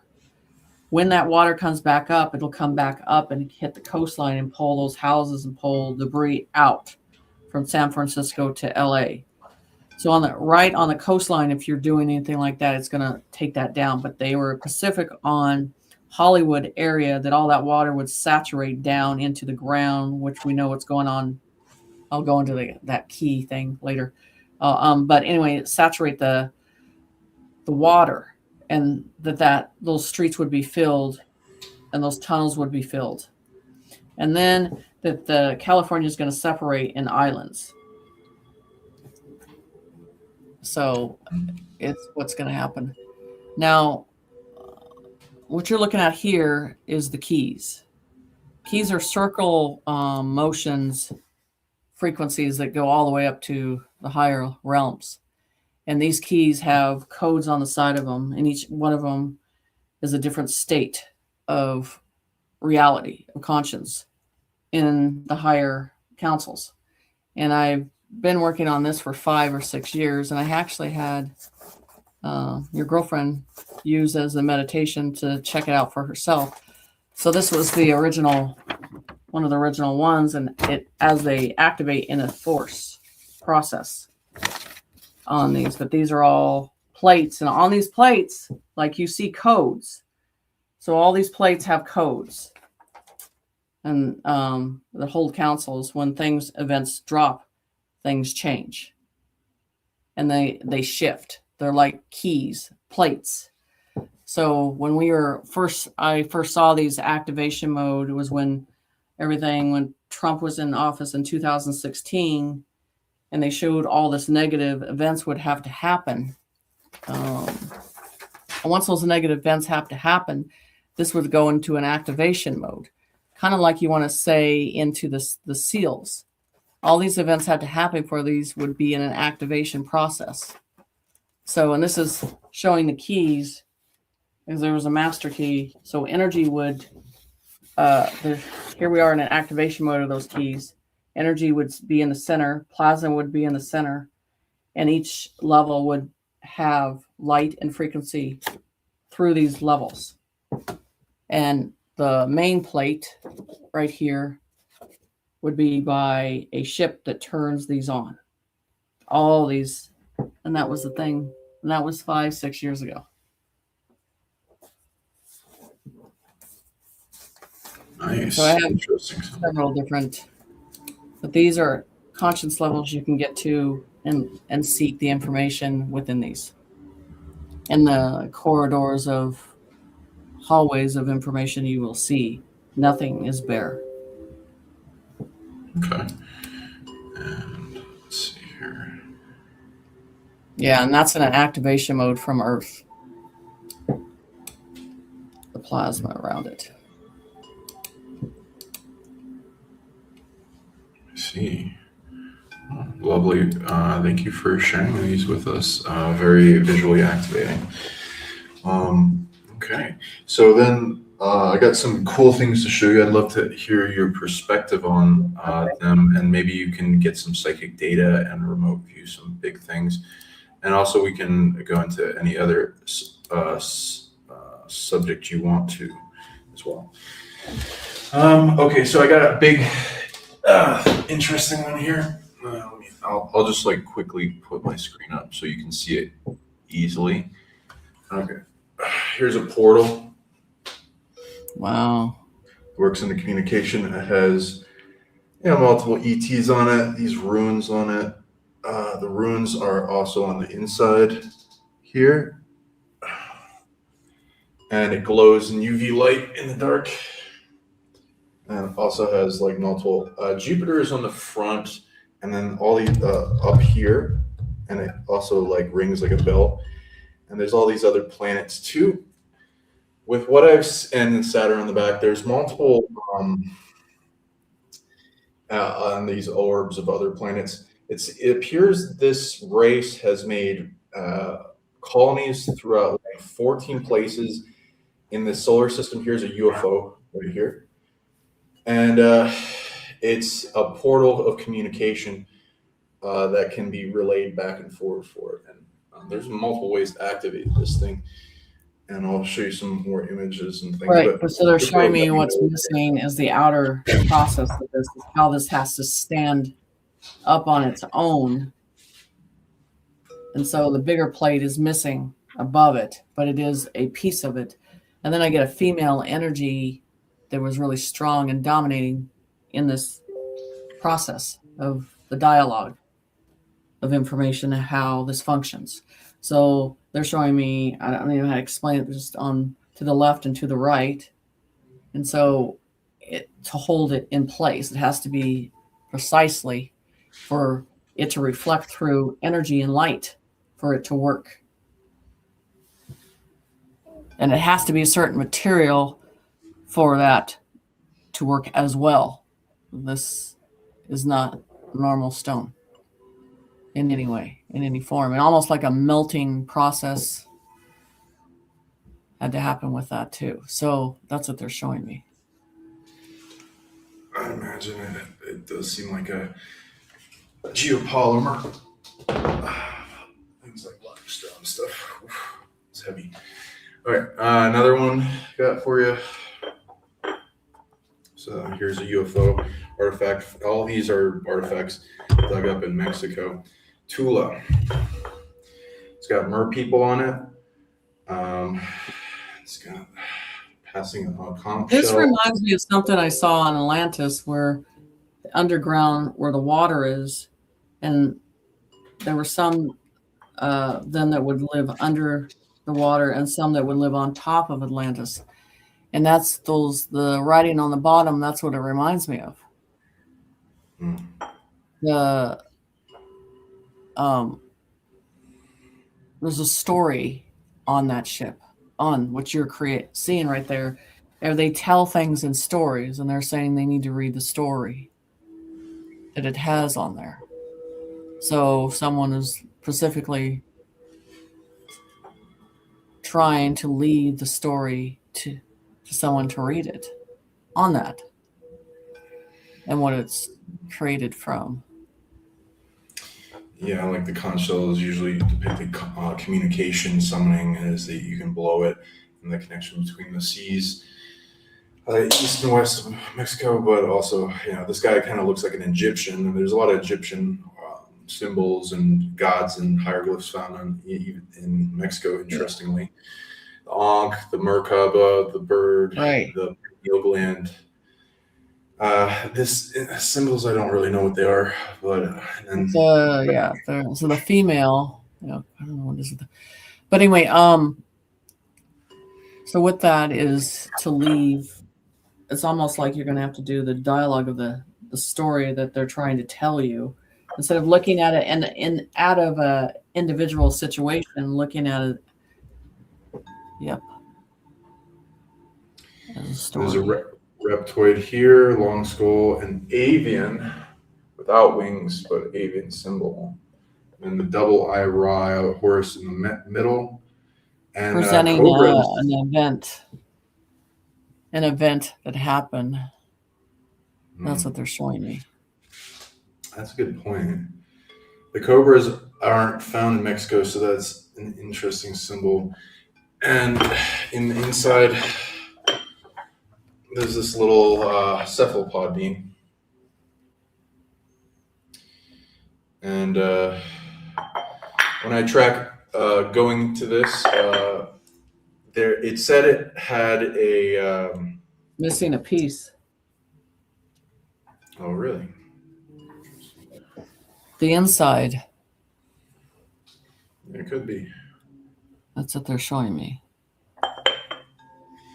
Well, this top part has a crystalline AI in it, and it was dormant, and I told it just needed psionic rebooting, so I did that for a couple days, got a big booming in my ears of telepathic messages. It said, hey, who are you? How do you know how to do this? And it started vetting me to see if I was worthy, asking me a bunch of questions about history, and then I answered all those. Then it was like, we got internet. So I found out about that. Then it just asked me about conspiratorial questions, the Civil War, Illuminati stuff, and what do we think about the artifacts? I said, we don't. People don't even know they exist, and they're just covered up by the government. So then it told me that it was connected to a bigger artificial intelligence in a ship that the ship is venerating. And it asked me to psychic track that, and I found its location in a mountain to the west. And then it linked up with that and started rebooting that, and I got booming my ears having to do with that. So I'm excited to see if there's going to be something that comes from that in possibly getting this dormant ship that's been there for a while. Well, it's looking for an energy source to open up. So this is the thing, a tone, you're getting a tone, and it needs a tone back to create. It's not just light, it's tone, and it needs to be activated in. You say tone or tome? Sorry, tone. A frequency tone that has to be activated in. So I'd be trying to put certain hertz around that to see if you get an activation process out of that. Because I just feel that with that, to open that has to do with tones. So, I mean, you can start at 172, 174. You're going to go up to the 2000s and see what happens on that. But it is a tone. Cool. Yeah, I'd agree. I found with these artifacts, there's like thousands of ways to activate them, including singing, toning, dancing with them, and amplifying with all different types of energy, going on the sun, giving them lots of love, vision questing inside them, speaking to the entities if they're awake, if they're dormant, or in like some type of a coma, which a lot of them have become in a coma, unfortunately, because of the conquistador invasion. There's a bunch of false angels that came in and dominated the place power and objects of power. So waking those up, wholeness, healing, awakening to bring it out of a coma, and then like restoring a bunch of systems in them. So I'd agree with you that toning would probably activate this. So my goal is to eventually figure out how to get that ship that it's connected to as like a big artifact car key from a distance to turn on, be able to fly around, and then I'll let you know if I get anything from it. But if you want, I'll give you a few more UFOs you can tune into. Yeah, I can look at that. They're saying you need to put that outside at night. But Okay. stars, okay? And then use the tone. Interesting. Okay. Sounds good. Okay, everyone. So here's I'll just turn off the volume. So I went to near Walos. There's this doctor that has a whole healing office full of artifacts. He's dug up tons of videos of UFOs, had a lot of UFO experience. So I went around doing psychometry and touching all these things, and with psychic tracks, some of the little ships are mostly venerated. They're not. I haven't found any car keys that are here, like they have an artificial intelligence, but they're all venerating things they saw, and they had a signature frequency of the ship that they were venerating, and so you could track them back. Some were still flying around, like maybe inherited or a long-living species. Some were crashed, some blown up, some parked in Earth, some crashed to Earth. You know, there's a lot you can probably track. These look like, I'm going to say they look like, so I'm doing a download a remote viewing on the rainforest, and they're showing me these temples that they had down deep into the rainforest. These look like what I was seeing around them, a little bit of the rainforest, um, but not very tall. But it has to do with a different dialogue and everything like that. But yes, they're I don't know. They're not trolls or anything like that. They have high intelligence. I would call them the makers, part of the makers, but they look like the ones that I'm trying to get information on. Is the in the rainforest. Interesting. And so some of these tall grays have these weird cuffs around them, and some of them have genders, as you can see with the boobs. But so I don't usually see that with types of grays like that. Right. And So then here's all these little ships.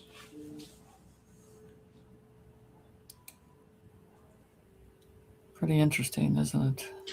Some of the ships didn't want me to remote view them, and they had a little bit of a security system, so just let you know. I bet. But most of them were okay with letting me view them. Right. And these were ETs. So they're showing us they used to be in a mountainside around. So as they're going in and out of a cavern, a mountainside on these. So at some point they stayed in that, I don't know what you want to call it, a temple, but they used it for that.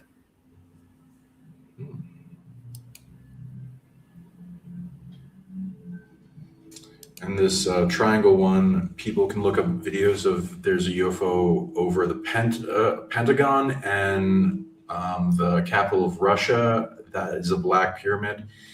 Right. And this one has advanced like Stargate tech when I was looking into it. You know what's interesting when I look at that is when I see ships on the outer atmosphere, and I see this same color, but when you get it into a certain atmosphere, it moves in. It can form any way it wants to. So I think if you put this in a different atmosphere, it would form into a softer process. So because they're showing me when I did some remote viewing for Anunnaki, this reminds me of some of their outside ships and just the mass of it. But when you pushed in, it moves. It changed. It has a jellyfish, but not in this form, but over there on that form. So it looks like that same form. Interesting. Okay. Jellyfish has been coming up quite a bit in like these cosmic jellyfish in my field recently. Like dreams and visions. Has he got this bar, I don't know what he has to protect all of this around it in the ground. Well, he might do a lot of things. It does look like he does some things. He puts up a bunch of Jesus crosses all over the place and dream catchers, which is kind of funny, but also a nice little touch, I suppose, especially with the locals. Most people being Catholic that would come around. That's crazy. Now this guy kind of looks like a Shrek-like being, and I feel like I've seen it in like some claymation thing, but I can't find it anywhere. It's not in Gumby. I don't know what it is. I'm not getting any energy off that one. Let me know if any particular one you want me to stop on or you're getting energy from. It's like a UFO library. Right. So whether he's collecting them or they've allowed him to collect them, is what I hear. Yeah, it's not that he's found them. He was deliberately supposed to receive this information. Oh yeah. Yeah, he's been visited by them in physical, has like hundreds of UFO like CD video recordings, has YouTube and stuff. It's just suppressed. We think this might be like an ant people kind of being, but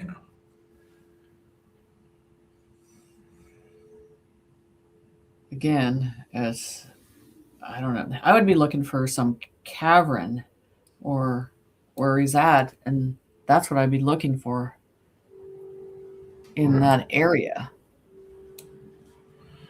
because it's more Yeah, evidence. you'd be interested to bring on a dig. You'd be an interesting person to bring on a dig, and you'd probably be able to find some big things. We're Yeah, so it's suspecting there might be even some definitely bodies nearby. it's got a lot of green around it, but I feel like there's a wetness around this cavern that they had. There's natural water around it. So it's one of those things that it looks like something just normal, but it's not. Yeah, we found some caverns, so I'd say that definitely because of our elders that we talked to say they found like metallic ship-like things stuck in a cavern thing. So I'd love to hear what you say. This might be a reptoid, and this might be older version of Orion or something. This star pattern, but that's just what he thinks. It might be another star cluster. I get the same material with that other one. Like I see when that material changes. In different places, there'll be different materials. This has some, and here's all the Jesus statues, but uh, some of this is a weird material, but some with a type of composite clay. This UFO has like time travel abilities. It's pretty good. And here's some reptoids. Is there a hole? Feels like you would put I don't even know what you call it, a thin pole down or something. That other What do you one. mean? There's just, I mean, when you pass that, they showed me, I don't know, like a spear or something that you had to put within it. Okay. Huh.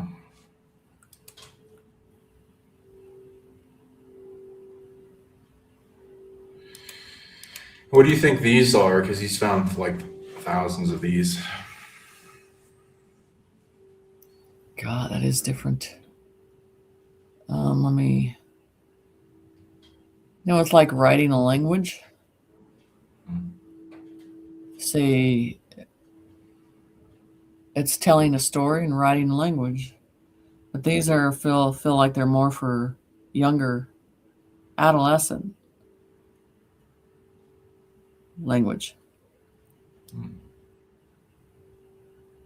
Ah, nice. When I was tuning into them, when I was holding them, my intuition went to it being like a prayer type of thing that they make when they see a shooting star or a UFO and they think it's like their gods, and it's like wish upon a star kind of thing. Mm-hmm. Yeah, it's just it's not like you wanted to tell a story and give tradition. I just feel each one has a mark to Yeah, express. yeah. I'd imagine it'd take work to do each one, so it must be venerating something bigger than we know. And this cabin has all these CDs for all these UFOs that he's been documenting. Yeah, that's his office. He's got to So have a this, barrier. Yeah, he's got to have a barrier around there. They're just telling me it's got to be protected with a barrier. That's too much different types of energy that without it being protected. yeah, it was a lot going on in there. A lot of things are trying to talk to us instantly when we were in there. Yeah, Yeah. that is interesting. But I yeah, got, I got this big one that wants to talk to you. It's really heavy, so excuse me if I can't hold it at that one. holy cow! So this is when we dug up ourselves. We call it the master skull to go along with your master key. So here, so you get the images of it. It's very intelligent the spirit in. It's got the same energy as the Anunnaki knowledge, but it doesn't mean the same thing. It's just that the knowledge. What does that say on the? This is like the Boogosphere chip, but it has like a metal or a calcum chip in it. So advanced technology of some type, and it does have a lot of knowledge. And here's all these long skulls that are venerated on it. Some with wings, some with mermaid tails, some with regular bodies. It's so heavy. I don't think that was just with one species. I feel like it was exchanged out to maybe a couple species they're showing me. Yeah. So it's not for just one colony. There's also a type of Nubis like dog race on here. Yeah. It's very heavy. And it Very looks like Indiana Jones, like a key almost.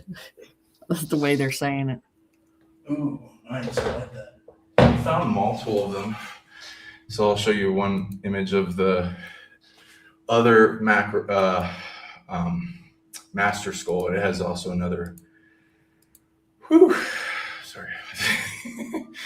Let me see if I can find it for you. Yeah, here it is. This is that in comparison to. All right. So it's got avian races, these long skulls, like a Nubis or long. See, the thing is, I can't get one energy with this. This is almost confusing because it's not just one type of. Right. Yeah. There's like in these long skulls.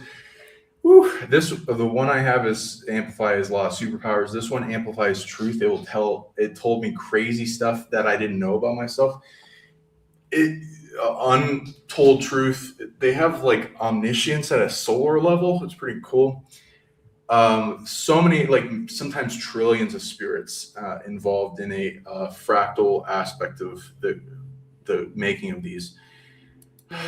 So there's like an octopus race. There's a big guy with an eye. He has no proof. It's also pointing out to the big eye guys, pointing out to reptoids, which some people say it's pointing them out as in they're not obvious, or that it's like maybe opposition or the other side or whatever.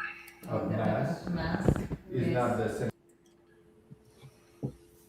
Yeah, that's why I'm looking at that. I always try to get one origin, and I'm not getting one origin. I feel like there's several, and this could confuse a person of wars.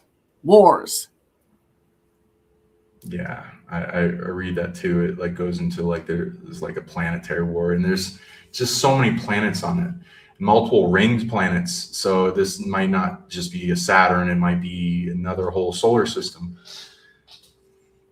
Obelisk. I think if you had that by you, you'd get a lot of different dreams all the time. Yeah, I get crazy dreams when we get near the crystal skulls near us. Right, because you see this thing is on the side, but the density could make it Everything's so etched in stone, and it's left for history to identify or to tell a tale. And it's got a Booga chip on its top too. That it's gas, and that as gas it can be liquid. Because then it's compressed. liquid.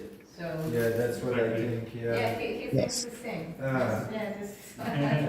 Very good. And then they're all pointing their staff into the center where there's this crescent moon-like thing, and a big maybe plasma. I don't know what the heck. Maybe it's a portal over a pyramid, over another kind of planet. Let me know what you feel. Can you go up to those circle things right there that they're looking at? It's initiation.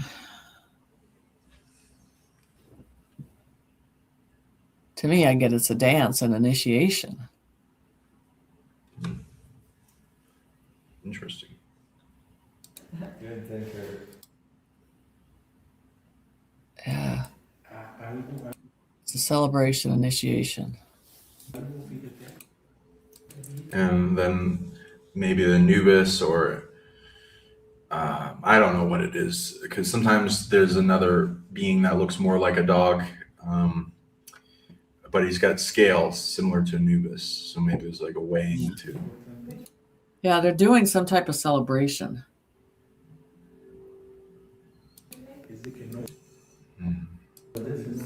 Yeah, like the success of a creation or something.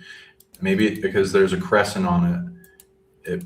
I was thinking that maybe it's like the unity of a bunch of things, maybe having to do with the moon, but maybe not. I don't know. They're pulling on my ear, so it seems pretty to me. It's in the ground, low in the ground, and I feel like it's pressurized too. So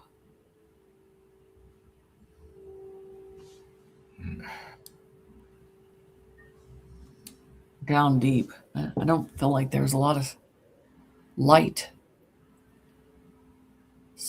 around this. Well, As so in- it could be an inner Earth.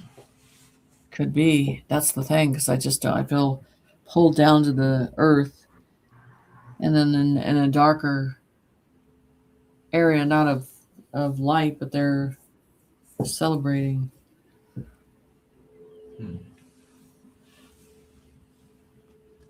Yeah.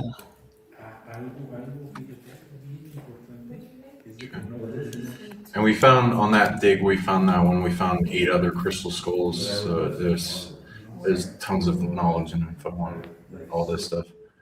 It's been coming up. Okay. Did you find any I- type of tablet with that? Let me see if I can get one for you. We do find a bunch of tablets. I'll bring those up for you. Let me just get that. And I'll while I'm doing that, I'll show you some other things I got. Here's the UFO and it glowing in UV light.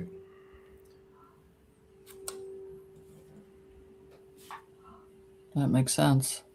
That's the Well, green that I see off that Anunnaki stone all the time. So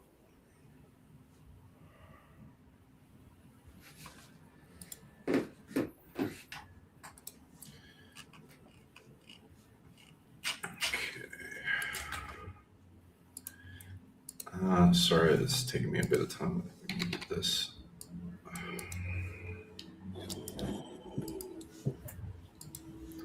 Okay. And I'll just show you some other things while I'm waiting for it. Yeah, there's this one that you might have, and I have it with me right now, but it has all these races on it. It's also a UFO.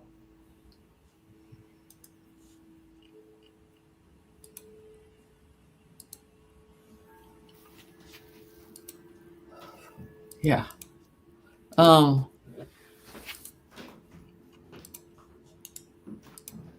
I don't feel intimidated by that one. I don't feel survival.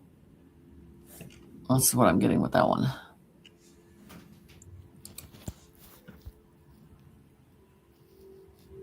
Yeah, that's a good point. And I'll tell you why afterwards because I didn't want to. Yeah, that one is about survival. No, I don't feel like I said, not a push, not an aggression, not. It's just about surviving. It's not trying to harm anything either.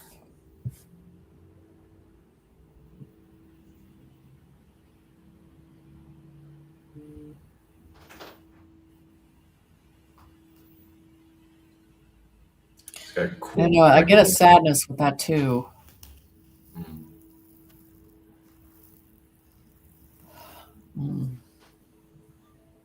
Disappointment. So.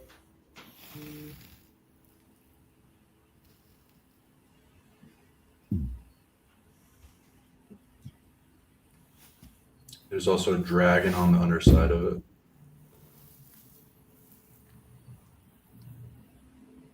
Mm-hmm.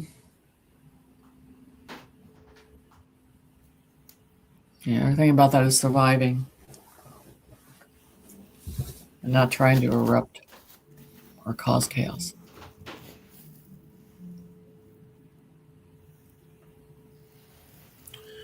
Is that bone? Is that made from bone? We have an artifact that does have bone in the eye socket, and we don't know what type of bone. I think this is made of like limestone and iron oxide and some other things. Okay. This one, anything else you wanted to say about it before I tell you what I No, turned go ahead. into? Because it went into emotion on that one. It acts like a DNA arc, like all those different species were attributing multiple races from their worlds in survival, in keeping them alive, and a DNA bank, and it had a huge, like, bigger on the inside kind of thing going on with it in the ship it's venerating, and it's dormant also on underground. A lot of Vimana are just in mountains or out of phase or something. They park there and their owner never came back or died or something. So there's all these cool things people can track back. Yeah, it's interesting. Yeah, like the sadness is, yeah, it's a lot with the process. Yeah. What other projects you got coming up or working on, or things you Well, are I'm doing? like I said, I'm doing a remote viewing on the rainforest right now because they're showing me these buildings that were deep in the ground, or these pyramids were deep in the ground that not been discovered. So I'm trying to work on those levels to see what they are because it feels like we're so covered up on that process of all of that. That's one of the things I'm working at right now. And then of course, missing persons cases. Those You're were remote just- viewing like the Brazilian rainforest and what's Yes. underground? Yes. Cool. So they're I've showing heard a few me races there. that they're old type of pyramids, and everything's covered, and they're showing me that. And that, Nice. so we're seeing pyramids that no one, everybody thinks they were just mountains, and now they're showing me that. So it's interesting that this is covered, and it's it's an important that this is to be discovered. So the only way to do it is to dig it up and see what shows up where this is at, and to go through it. So it'd be interesting. Yeah. There's also another one. It doesn't feel like it's the size of man. It feels smaller. Colony type of energy. Where are you home based? What state are you in? North Dakota. Oh, cool. I've heard there's like over 500 pyramids in the U.S. alone, and most of them are like just buried up, covered up. Have you found any cool things near where you live? Yeah, when I had my farm, we found there was giant bones, with several graves up here, and then so it was attached to natives, and so it's interesting how they left a lot of artifacts back here, in the land, in the farmland, and everything like that. And then with that area too, they have Bigfoot sightings all around that because the serpent mounds create an energy they all wanted to tap into. So I did a remote viewing for this guy that had the land, and we found stones, and in the stones there were giant teeth and layers. They have more than one layer. So it's interesting how the Vikings and the giants were in this area, and they're trying to tap into an energy source on these serpent mounds. Nice. Yeah, I agree. When I was in Delaware and Connecticut, I found a few giant mounds. Very interesting how they're all over the U.S. And this history is just covered up and nobody knows about. What have you found from remote viewing or connecting to the giant mounds? The ones I connected to, they did not want anyone to disturb them, and they had a little bit of a cursing kind of energy, and the Where spirit. would that be? I mean, you'd have to tell me the area because sometimes I don't know things by name. I have to look at the area. Where would that be? Well, you don't have to tune into which one I'm talking about, but which one with the ones you've already interacted with. What was the kind Well, of this is energy in North you Dakota. had? It was a Viking, and this is the thing. Even my farm, you would find these big stones where ships were tied onto the decks of them. So I could send you some of the pictures and stuff and go back Sure. through it and everything. But um, there were. I mean, they found tons of swords in this area, tons of big swords. But this is the thing: when he pushed the bones up, the government came in and wanted to shut him down on this project. So I never went after which giants it was. I was just shocked of just the basic details of what was going on there. And so not only that, he's had such a hell of a time with the government. But he had problems. This is the thing with this energy type of source. His wife had issues with boar crocs because you don't understand with these serpent mounds and all of these different species coming around this area, they were having issues. So she actually had to move off the property because it was bad. So, and he refuses to leave. But and on the other side of it, they buried all these natives in a big pit area. So, I mean, it's just a lot of carnage with that whole situation. And then, but with these giants, they had natives tied in the graves from a string because they like to take their slaves with them in the next life, and they thought that was so. And I was out there one night and I could hear the Bigfoot. I never heard it before. So it was interesting.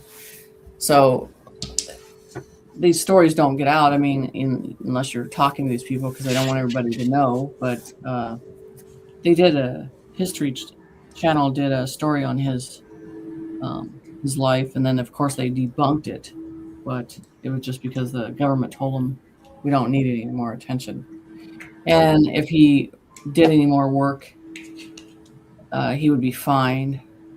And he wasn't trying to dig these giant bones. It just happened. Interesting. Yeah, I can imagine there's a lot of spiritual chaos with that. And you mentioned Sasquatch.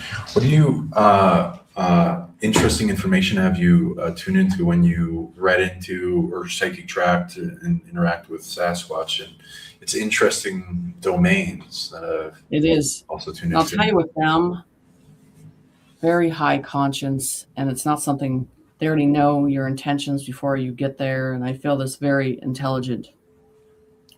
I think they're very, very good as a collective, as they work together as one, And so I think like someone that has higher understanding could sit in the woods, in the trees, and just sit there, and that vibration, that tone. But I believe they're dimensional beings also. So I believe they come and go as they please, and they are there to collect. But I also know because we did put stones out on the land, and they literally pick those up. It was interesting. Nice. So I would love to run into one. And people are like, aren't you scared? I'm like, no, because they know your intentions. That's the thing even with nature. They know your intentions of what you're doing. I bet you could. I usually psychic track a place of power that has to do with them, a mountain or something that they would get tipped off if it got activated or turned on more. And then that's the way I get their attention, and then leave a way to communicate and find my signature frequency. And then I'll see if anything reacts. And also I'll try to, there's these little gates and doorways that they have a signature they leave when they go to this interdimensional place. Yes. It's really hard for me to describe because not many people even know of the concept. You know, the thing that's sad about that is I think they're trying to teach man to be, about humanity, and I don't think they want to put harm on us, but there's times they have to. And I think they're very protective over the rainforest and the mountains and all that stuff because it's supposed to be preserved.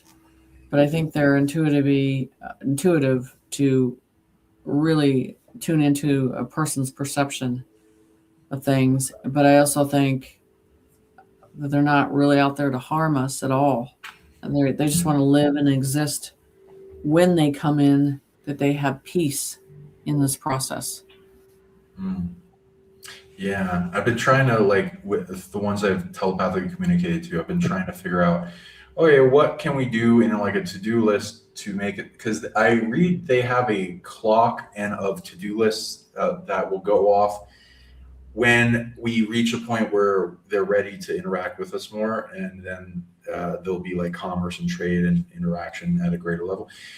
And I'm trying to figure out that whole list and what it needs to be done on this planet for that, and then so that it can happen more and more. So, the stillness again, and then it's relations of creating something. That's why you've seen in the deep mountains, you've had these people that live deep in the mountains that have had these friendships with them.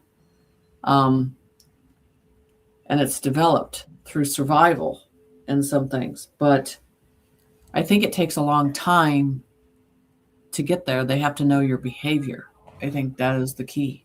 So we have to put the effort. You have to put the effort into being in that atmosphere and setting that and staying completely out of fear. Because it's like the paranormal field. It's another area where people just want to provoke the situation, and then they regret provoking the situation. It's so, I feel bad for them because they're hunted so much in such a bad way. Yeah. So the stillness, their time, their agenda is that their stillness process. And I think they like sound too, frequency. Yeah, and the ways to communicate, and they appreciate people that go into the more multidimensional aspects. For people that haven't heard much of the multidimensional aspects of Sasquatch, some things I tracked back was these concepts of founders that like create concepts for existence and for planets, etc. And Bigfoot, Sasquatch, Yeti, the Alma, these magic monkey races. I've like Monkey King and stuff. I found that we're connected to this lineage in our main residual image, even though we're a super hybrid of lots of races. That in its grand experiment for Earth connects to a founder race that is. I didn't think it was they said they're the founders of magic. And when I think of the founders of magic, that's the monkeys and apes and stuff is not the first thing that comes to mind. It's like, probably like dragons or unicorns. But nope, apparently they residual image of apes go back way farther than this universe with what they've told me. And that in that they go back to the origin of concepts of make things happen in high levels of magic. And so this goes into dimensional and spatial, making invisible other forms of keeping themselves alive and having interesting enclaves of greater intelligence and connection with the Earth. Right. Is what I get into. Well, I think they're very good at the unit, the collective, and taking care of each other. And I don't know how long they last in age. I don't know how long that is. But I just sense that they're here for humanity and to collect certain things that are of the universe. But it's a hard thing to dodge man's perspective wanting to gloat with them. So, but I think they're smart, and I think they've been around for a long time. So I think you're going to see them in the future in a Yeah. different communication. Yeah, I think the That's relevant my- species and mythic races are going to come out more. I see there's Yeah. a thing they're waiting for in our surface species. And last question, then we can plug your stuff and wrap up. What do you think of the Boogosphere? Me and my girlfriend Issa are friends with the science team working with it, the Boogospheres that are being found. I'll bring up a thing for people. So I see a really bright light reflects through that. Yeah. Reflection. I don't know how to explain this to you. And not looking at it in like a collective way of looking down and seeing it move, but I believe it can, in a space, can create a different light of energy in a certain space. Okay. And there's a female energy again with it. And there's like these long skulls on the top, the Yeah. spirit body coming off it. And So here we go with sound and frequency again, that you might want to work with some of these on. Sure. Yeah, so they Agreed. reflect light. You see them in this world as travel, right? But I'm seeing them in a reflection of light that you reflect light through. Yeah, that one does glow and it emits. So I can imagine they could have some like light reflecting tech to amplify. Right. Well, I don't think these other ones are, but that one, the way that one's formed, I think it's supposed to eliminate light through it. Mm. Yes. Okay. And here's it. Yeah, those metal ones I don't feel that, but that one you have feels that way. Okay, thank you. Yeah, it does have light that can go through it, so I'll see if I can play around with that. Thanks for bringing that up. Okay, so thank you for doing the show with me. I don't want to keep Yeah, you it was forever. great. Thank I God mean- you have tons of wisdom, so we could talk for a long time. But maybe in the future we'll do more shows. So let us know in the comments if you like this show. Show us show Jenny some love, and let us know if you want to see more of this. And Jenny, can you tell the audience how people can reach you, social medias, website, session, the type of Well, things? mainly everything through Instagram, Facebook, but you can go to my website and it has everything, Patreon, YouTube, and I think I gave you the YouTube, but it's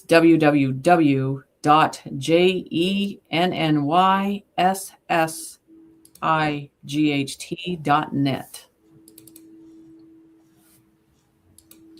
Double S. And I think I have one of your images that has some of the, okay. Yeah, it has the website on there too. Okay. And any events you have planned up, books, You things know, Walking in Humble Spirit, you can look at that on Amazon. That's the book I wrote.